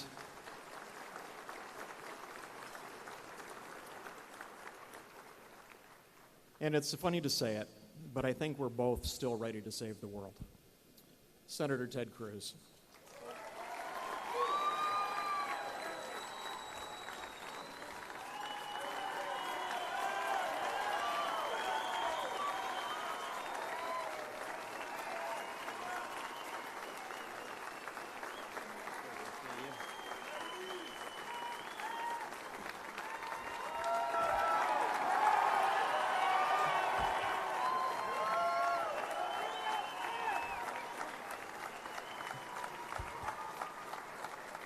God bless the great state of Illinois.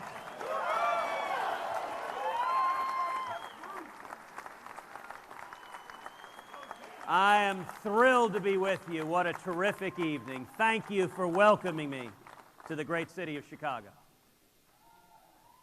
Thank you for coming out this evening. You know,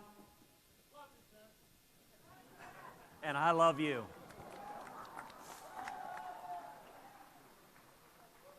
You know, you can tell a lot about a word by studying its history, its origins. If you look at the word politics, its roots are 2 parts. Poly, meaning many, and ticks, meaning blood-sucking parasites. And that is a fairly accurate description of Washington, D.C. And yet, I got to say, all of us here tonight, we're here for something a lot bigger than politics. We're here because we recognize our country's in crisis. Because we're bankrupting our kids and grandkids. Because our constitutional rights are under assault each and every day. And because America has receded from leadership in the world, and it's made the world a much more dangerous place. And yet I'm here tonight with a word of hope and encouragement. All across this country, people are waking up, and help is on the way.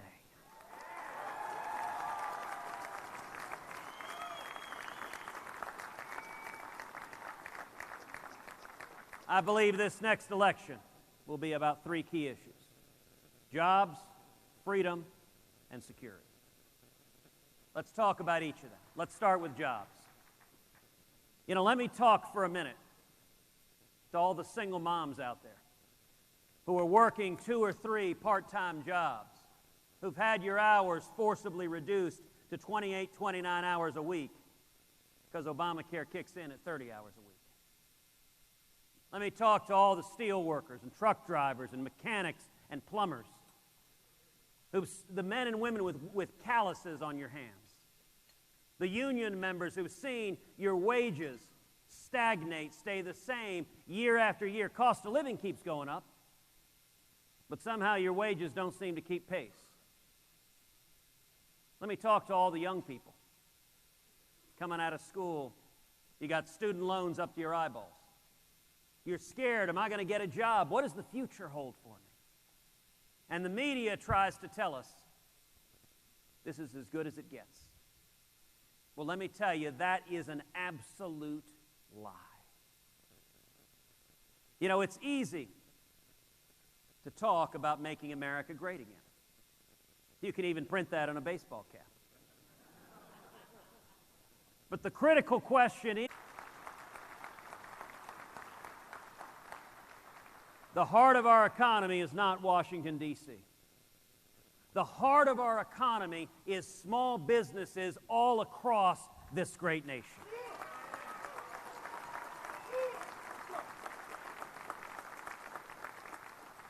If you want to kill the economy, do what we've done the last 7 years, hammer small businesses all day long. On the other hand, if you want to see jobs explode, then take the boot of the federal government off the backs of the necks of small businesses.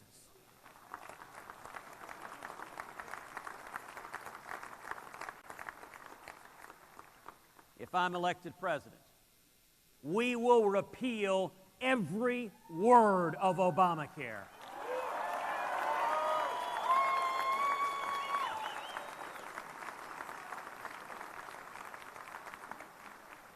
We'll pass common sense health care reform that makes health insurance personal and portable and affordable and keeps government from getting in between us and our doctors.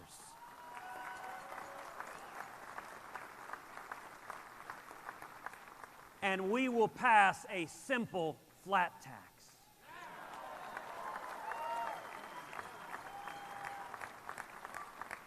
Where every American can fill out our taxes on a postcard.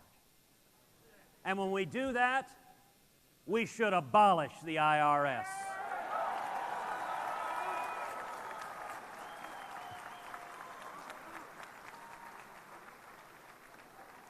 And we're going to rein in the EPA and the CFPB and the alphabet soup of federal agencies that have descended like locusts on small businesses, killing jobs all across this country.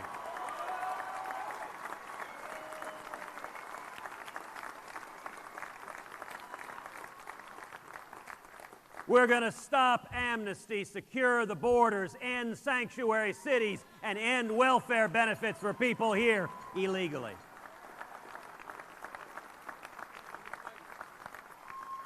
And when we do all of that, we're going to see millions of high-paying jobs. We're going to see wages going up for everyone. Morning in America again.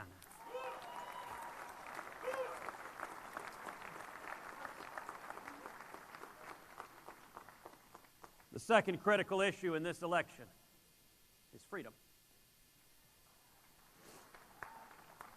You know, just a few weeks ago, the passing of Justice Scalia underscored just how critical this election is. It is not one but two branches of government hang in the balance, because we are one left-wing justice away from a radical 5-justice liberal majority, the likes of which this country's never seen.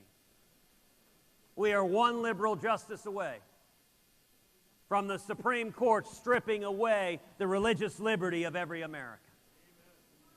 We are one liberal justice away from the Supreme Court effectively erasing the Second Amendment from the Bill of Rights. We are one liberal justice away from the Supreme Court making us subject to the authority of the World Court and the United Nations and giving up U.S. sovereignty. Now, you know, a couple of debates ago, we were asked a question about the Supreme Court and religious liberty. And Donald Trump turned to me and he said, "Ted, you know, I've known a lot more politicians than you have." Now, in that, he's right. He's been supporting left-wing Democratic politicians for 40 years. I have no experience doing that.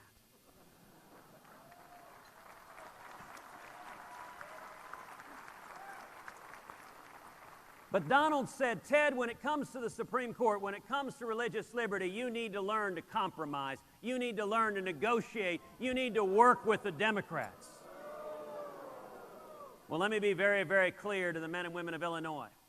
I will not compromise away your religious liberty.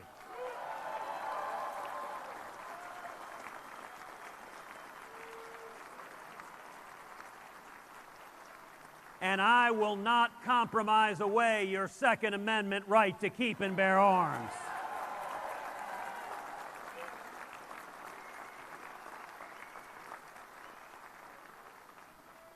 Donald Trump has told us he intends to negotiate with Harry Reid and Chuck Schumer and agree on a compromise to replace Antonin Scalia.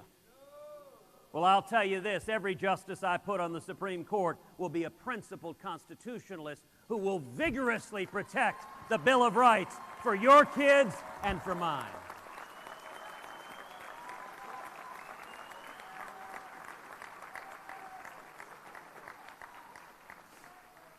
The third critical issue at stake in this election is security. You know, again, we have seen a president who abandons and alienates our friends and allies, and who shows weakness and appeasement to our enemies. 2 debates ago, Donald Trump explained, he said if he was president, he would be neutral between Israel and the Palestinians. Well, let me be very, very clear for you. If I am president, I have no intention of being neutral. America will stand unapologetically with the nation of Israel.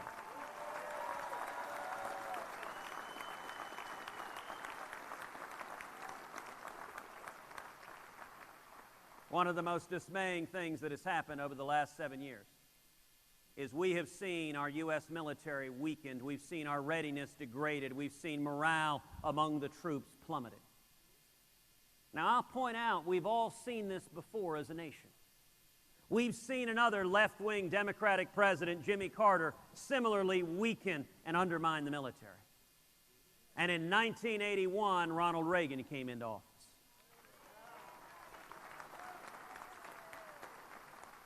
And what did he do? He passed tax reform and regulatory reform. He lifted the burden, the boot of the federal government off of small businesses. Jobs explode. We saw millions of high-paying jobs. We saw trillions in new revenue to the federal government. He rebuilt the military, and we bankrupted the Soviet Union and won the Cold War.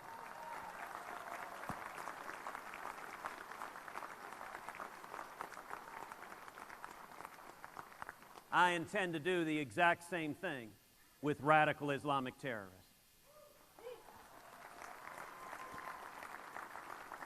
We are going to unchain the economy, see millions of high-paying jobs, see rising wages, the trillions that will generate. We'll rebuild our military so it remains the mightiest fighting force on the face of the planet.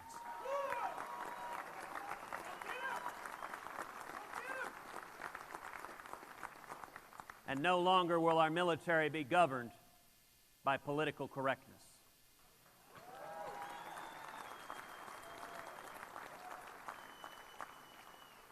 We will have a commander-in-chief who stands up and says to the world, we will defeat radical Islamic terrorism.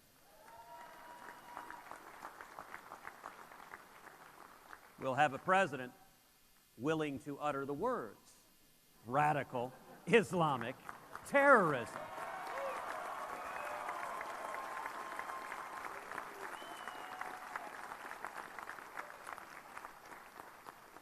And you know, one of the saddest aspects of the last 7 years has been this president sending our fighting men and women into combat with rules of engagement so strict that their arms are tied behind their back, that they cannot fight, they cannot win, they cannot defend themselves.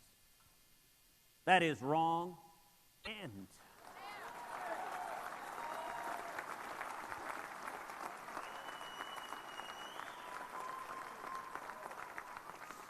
We have always been reluctant to use military force. America's slow to anger. But if and when military force is needed, we should use overwhelming force, kill the enemy, and then get the heck out.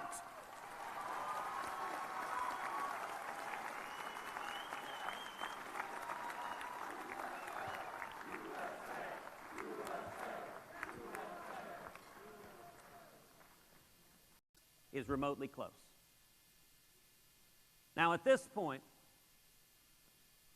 I want to speak to the 65 to 70% of Republicans in Illinois and across this country who recognize that Donald Trump is not the best candidate to go head-to-head with Hillary Clinton.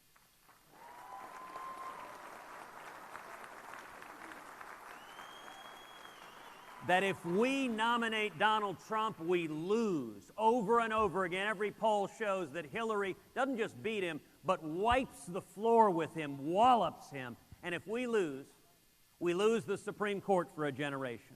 We lose the Bill of Rights. In all likelihood, we lose the Senate and maybe even the House, and we lose races all up and down the ballot.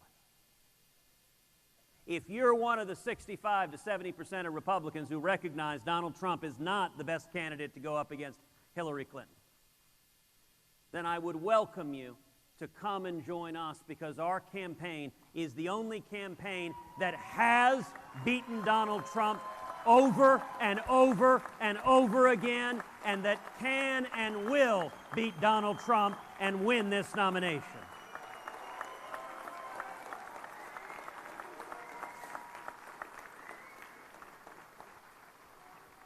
And Illinois is a battleground.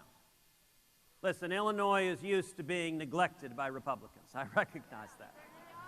Y'all have the burden of living under despotic, messed up, left-wing Democratic rule,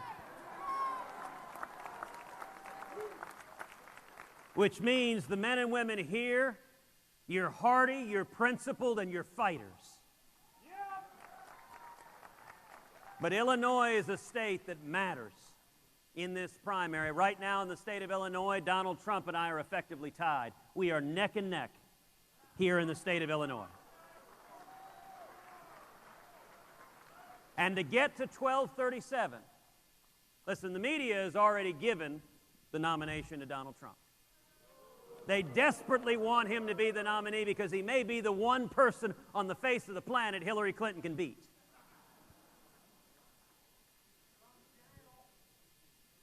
They might share a cell.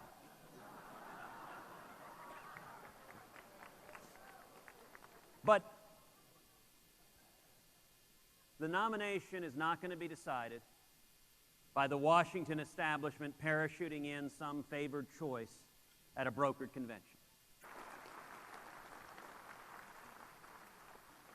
So maybe you're someone here tonight that started out supporting another candidate. There were a lot of terrific candidates in this field. Maybe you started out supporting Jeb Bush. Maybe you started out supporting Chris Christie, or Mike Huckabee, or Rand Paul, or Ben Carson, or Carly Fiorina. Maybe even now you're thinking of supporting Marco Rubio or John Kasich. Well, let me be clear. All of those are good, honorable, decent men and women. They are people I respect and admire. But what the elections have made clear is that none of them is in a position to be able to beat Donald Trump and win the Republican nomination.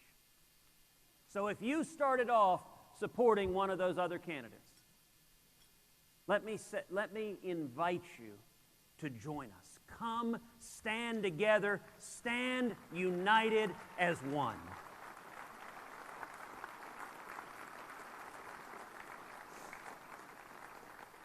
And I have to tell you, if we do that, if we stand united, we will win this nomination.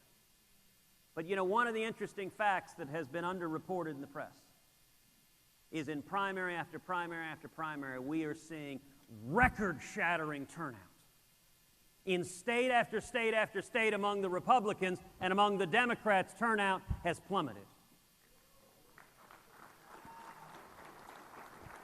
If we nominate a strong, principled conservative who paints an optimistic, hopeful vision for the future, who lays out how we can bring back jobs and freedom and security, we are going to win this general election.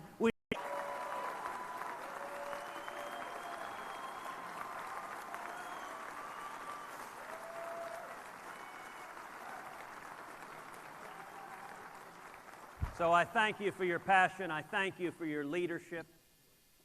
I ask you to join us not only to come out and vote on Tuesday, but to pick up the phone and call your friends and your family and your neighbors and your loved ones and urge everyone, let's stand together. Let's stand united.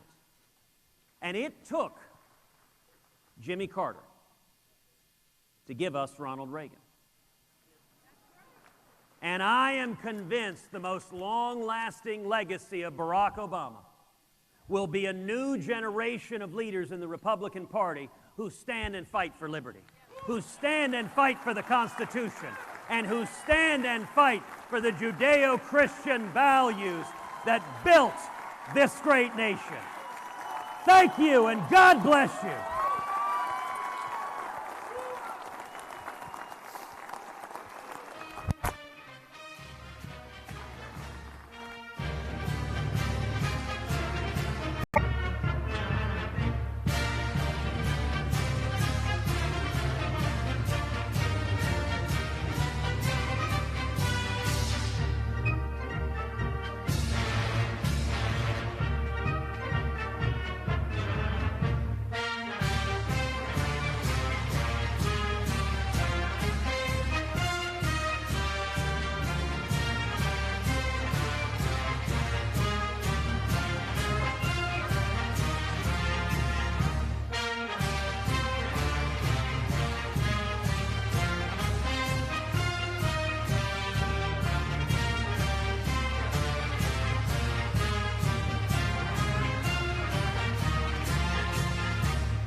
I love Austin, Texas.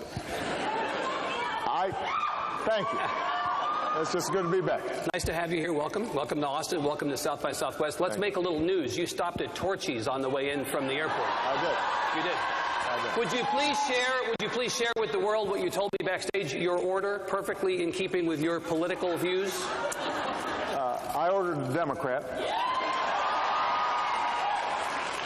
But then I ordered a Republican and an independent because I wanted to give all people a proper hearing. That's right. I wanted to be fair. Bipartisan in tacos as in life. That's exactly right. That's how it goes. Mr. President, you're very nice to be here with us today, and you came for a purpose. You want to accomplish something. You said as much in your weekly radio address last weekend. I got the opportunity to hear it. Some people in the room have not heard it. For their benefit and people outside the room, would you say why you're here? Make the pitch in miniature, please. Well, first of all, I'm here because I like excuses to come to Austin, Texas. And that's a good enough reason. And I want to acknowledge your mayor, Steve Adler, who bought tacos with me. I normally don't do this, but I'm going to embarrass somebody. I want to also acknowledge the chancellor of the Texas system because he's one of my favorite people and a truly great American, Bill McCraven, who I think is over there. Yep. It's pretty rare where a chancellor of a university system can really mess you up. So in case any of the students are wondering, don't mess with your chancellor. But I knew him as admiral, and he's served America as well as anybody's served it. Look, we are at a moment in history where technology, globalization, our economy is changing so fast. And this gathering, South by Southwest, brings together people who are at the cutting edge of those changes. Those changes offer us enormous opportunities, but also are very disruptive and unsettling. They empower individuals to do things that they could have never dreamed of before, but they also empower folks who are very dangerous to spread dangerous messages.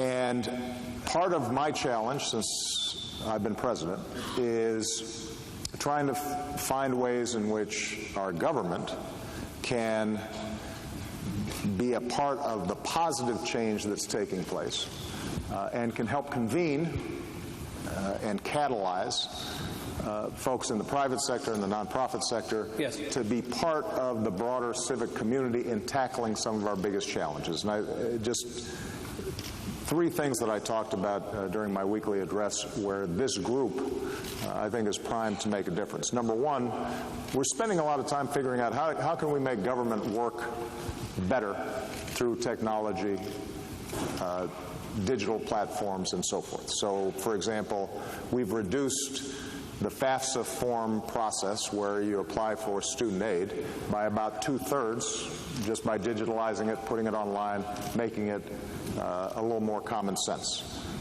We have made it now possible to apply for Social Security online in ways that couldn't be done before. Across agencies, we're interacting every day with our government, and the question is, how do we make that work better? Because an anti-government mentality grows if people feel frustrated because they're not getting good service. The second thing that these new technologies allow us to do is to tackle big problems in new ways. We had a conference in Washington a few weeks back on what we're calling precision medicine. The capacity today to potentially cure diseases because we understand the human genome and we understand that a cure for me may not be the same as a cure for you. And there's incredible research taking place all around the country, but we haven't gathered all that data together. to make sure that the whole is greater than the sum of its parts. And number three, we want to make sure that we're using big data, analytics, technology to make civic participation easier. Voters, increasing voting rates and making sure that people are informed about who they're voting for and why they're voting. Making sure that community organizations or activists are able to meet and help to shape our society in new ways. So the reason I'm here really is to recruit all of you. It's to say to you as I'm about to leave office, how can we start coming up with new platforms, new ideas, new approaches across disciplines and across skill sets to solve some of the big problems that we're facing today. Because I've said this before, I said it at the State of the Union, the most important office in a democracy is the office of citizen. And right now, with all the talent that's out there, our government's not working and our politics isn't working as well as it should. The only way we're going to solve that is make sure that we're getting citizens involved in ways that we haven't up until now. Mr. President, the theory of bringing tech more closely aligned with government and solving problems is great, but the reality is that the culture of the tech sector and the culture of government could not be more different. Government is big and bloated and slow and risk-averse, and it's run on outmoded systems and outmoded equipment. Tech is sleek and streamlined and fail fast and enamored of the new and the shiny. How do you take these two things that seem culturally to be so unalike and put them together in a way where they can and want to work together? You know,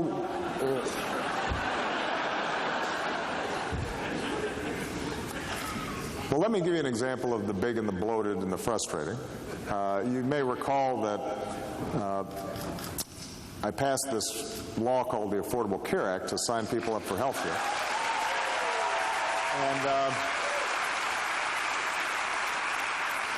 And then the website didn't work. I heard that. Heard that, yeah. And this was a little embarrassing for me because, you know, I was the cool early adapter president. Right. And not exactly an advertisement. My entire campaign had been premised on having really cool technology and social media and all that. Well, here's what happened, was that the procurement systems, the specifications, the way that software was built in government was adapted for the age when procurement was for buying boots or buying pencils or buying furniture as opposed to buying software. What happened as a consequence of healthcare.gov breaking down, though, we had to bring in a SWAT team of all my friends from Silicon Valley and from Austin and some of the best software engineers in the world to come in and fix it, which we did in about 3-4 months' time. And what we realized was that we could potentially build a SWAT team, a world-class technology office inside of the government that was helping across agencies. We've dubbed that the U.S. Digital Services. And we've got some of the top talent from Google, from Facebook, from all the top tech companies. These folks are coming in some cases for 6 months, in some cases for 2 years. And they are making an enormous difference in making sure that veterans are getting services on time, fixing outdated systems, making sure that agencies like the Small Business Administration that has been clunky is redesigning itself so that if an entrepreneur wants to start up a business here in Texas, that they can require them maybe months to navigate. Now, the folks who are working in this digital service, they're having a great time, and in part because they are harnessing incredible skills to a purpose where they know that millions of people can be helped. And what they'll they'll tell me is that as long as they feel that they've got a president and somebody who's providing some air cover, there's no system that they can't get in there and work and change and make it significantly better. So part of my job is to try to institutionalize constant improvement mode, and we're constantly bringing in new talent and new ideas to solve some of these big problems. It can be done.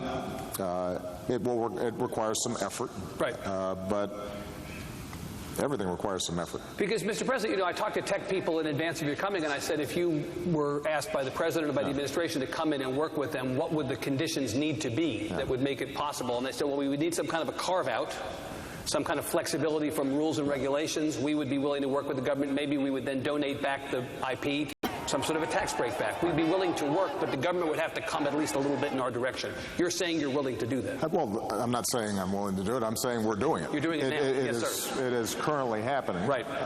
And the opportunities are there. But I want to focus on the fact that there are different ways for people here to get engaged. It's not just you coming in. Although we want to create a pipeline where there's a continuous flow of talent that is helping to shape the government. The other thing that we're doing, though, is we're also convening people to solve problems, and they may, in their existing roles, be able to work together to make a huge difference. I'll give you a specific example. Before I came in here, I met with an incredible group of people, entrepreneurs, movie makers, organizers, tech leaders, to talk about how we make a real difference on countering violent extremism. It's not enough, if we're going to defeat ISIL, just to take out their leadership or to control certain territories. If in the virtual, we've got to be able to penetrate that. For good reasons, we don't want the government to be the lead on that. First of all, we're not credible with the people who might be receiving those messages. Second of all, it's dangerous if the government gets in the business of propaganda. So what I said to them was, we'll help convene and put you guys in a room together where there are resources that are necessary, we can help provide it, but essentially you figure out how we can reach young people who might be vulnerable to extremist messages. You tell us, what is it that's going to really penetrate here? How can we amplify powerful stories that are already taking place so that they're on platforms that can reach as many people as possible? So whether you solve the problem or they solve the problem, it's all good. Exactly. I'll give you a second example, and that is the issue of voting. I mentioned this earlier. We're the only advanced democracy in the world that makes it harder for people to vote. You're laughing, but it's sad. We take enormous pride in the fact that we are the world's oldest continuous democracy, and yet we systematically put up barriers and make it as hard as possible for our citizens to vote. And it is much easier to order pizza or a trip than it is for you to exercise the single most important task in a democracy, and that is for you to select who's going to represent you in government. Now, I think it's important for a group like this, as we come up to an election, regardless of your party affiliation, to think about how do we redesign our systems so that we don't have 50% or 55% voter participation on presidential elections, and during off-year congressional elections, you got 39 or 40% vote. Mr. President, you're in the state with the worst voter turnout in the country over the last 3 elections. We would take 55% tomorrow if we could get it. There is a reason I'm bringing this up. Yeah. But it's not just Texas. So one of the things that we're doing is engaging folks who are already doing interesting work in the online space. How can we create safe, secure, smart systems for people to be able to vote much easier online? And what are the technologies to help people get aware of what they're voting about, who they're voting for? That's, again, an issue where you don't want the federal government engineering all that. Right. But what we can do is to have the incredible talent that's represented in this auditorium really spend time thinking about that and getting to work on it. But governments, Mr. President, governments need to play a role in that they have to pass legislation that enables some of these things. Yes. So in Texas, again, a state with terrible voter turnout over time, we broke records on primary day, but we still had the second worst voting age participation of any state that's voted so far. We can't get out of our own way. You need in Texas legislation that enables this. We won't even allow people to register to vote register to vote, not vote. Register online in Texas. Register online. We can pay our taxes. We can hold our phone up at the supermarket to pay with our credit card, but somehow online voter registration is perceived to be insecure.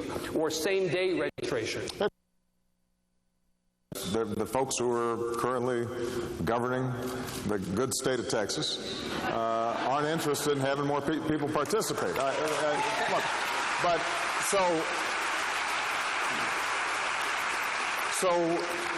obviously you've got to make a political argument about why this is important, and not every state is going to move along the same direction. But I will tell you that if we can create more and more models that show that if made easier, more people vote, and that it is seamless, and that it is secure, and jurisdictions that are willing to adopt and support these new mechanisms are in place. And if we are building more models of civic engagement and using the tools and technology that we're doing, that we're using to buy things, to participate in self-governance, then over time, look, Texas is never going to be an early adapter of what I'm talking about here. But over time, pressure builds for us to create systems that make government more responsive and make it work better. Let me stay with Texas and touch on something you alluded to earlier, that there are a lot of people in the world today who don't like government, don't trust government, don't think government can do good. You are in Texas, the hating on government capital of the Western world, right? We hate government so much we'd rather have no government, except we then wouldn't have anybody to sue. So we need government for at least one reason. How do you change the perception that government can do good at a moment when people have decided government can't do good? Well, part of it is the fact that when government does great things, we take it for granted, and it's not a story. I mean, every day, government is delivering for everybody in this room, whether you know it or not. I can find the fiercest libertarian in the room who despises every level of government, thinks it's all corrupt, but they're checking the weather on their phone, and lo and behold, it turns out that there's a government satellite out there that is facilitating that. And they'd be really irritated if they couldn't figure out whether it was going to be 70 and sunny or 60 and rainy tomorrow. But that's not reported as government. We just take for granted. Of course there are roads, and of course there's a geosatellite system, and of course we have special forces who are making sure that folks aren't blowing up our buildings. The part of our task is to tell a better story about what government does. Now, government is often its own worst enemy, in the sense that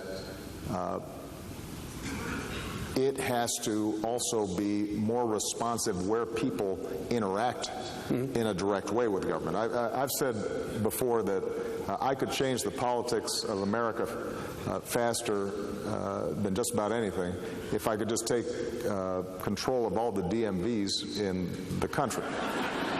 because, you know, if somebody goes to get their license renewed and it takes them 2 hours, and they walk away frustrated, and everybody's kind of surly, right?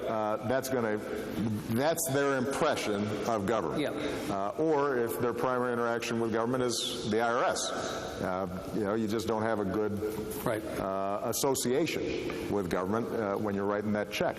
But if we make it easier, if it's being done online, if suddenly you have the capacity to interact with government in a way that also gives you some feedback about how your tax dollars are being spent or why this is important or what you're doing, so that it's a two-way exchange as opposed to something that feels distant and that you have no control over, then people's attitudes change. Now, here's the problem, and this is why politics matter. If there are those who despise government, oftentimes because the absence of government allows them to pollute or keep as much money as they can, or not have to answer to consumers who are complaining about their practices. If they are controlling those who are currently in government and government gets starved of resources, then it can be a self-reinforcing notion that, in fact, government doesn't work because it's being starved. A great example of this, by the way, I met with financial regulators this week to just get a report back on how we're doing on Wall Street reform. One of the things that the left and the right agree on is that after the financial crisis, nothing changed. And all those folks on Wall Street who had done these terrible things just got away with it, and we didn't change the system, and it's just the way it is now. Well, the truth of the matter is actually a lot changed. The banks have been forced to capitalize much more. Some of the shoddy practices have been shut down. We set up a Consumer Finance Protection Bureau that prevents some of the mortgage practices that had ended up not only hurting individuals, but also destabilizing the entire system. Derivatives now have to be set up on a clearinghouse platform that allows oversight in a way that didn't exist before. The financial system is much more stable than it used to be, and too big to fail actually is much less likely, because if somebody engages in reckless practices, we can now unwind them without them bringing down the entire system. So how come we don't know it then? Well, first of all, that's not a story that is interesting to people. What's more interesting is a cynical view that terrible things happened and nothing got changed. And that's how it gets reported, both in popular culture as well as in the media. But the second thing that's happened is where it's not, where we still have work as they could, some of the laws and the rules that are put in place. And so we go back to the need for civic engagement. We cannot solve the problems in government, and we cannot solve the problems that we face collectively as a society unless we, the people, are paying attention. Right. And in an age in which people are getting information through digital platforms, through the internet, where people's attention spans have shrunk, it is critical that all of you who are shaping this environment are spending time thinking about how are we getting people, how are we getting citizens engaged, and whatever your field is, there is a way right now for you to engage and participate to take this democracy back in ways that we have not seen in a very long time. What you're preaching, Mr. President, again,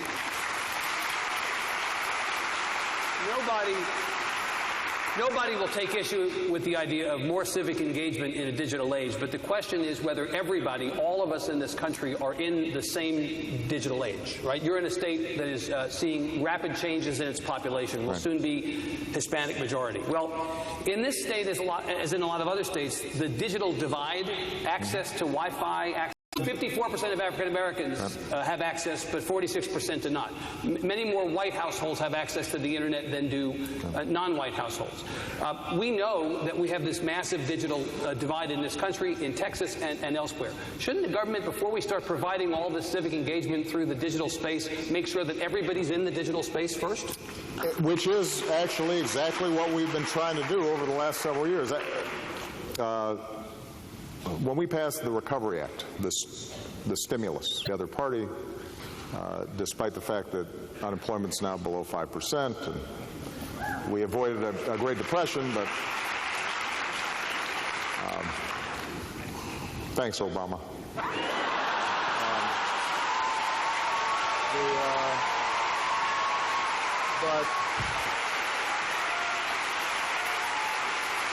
But embedded in that was a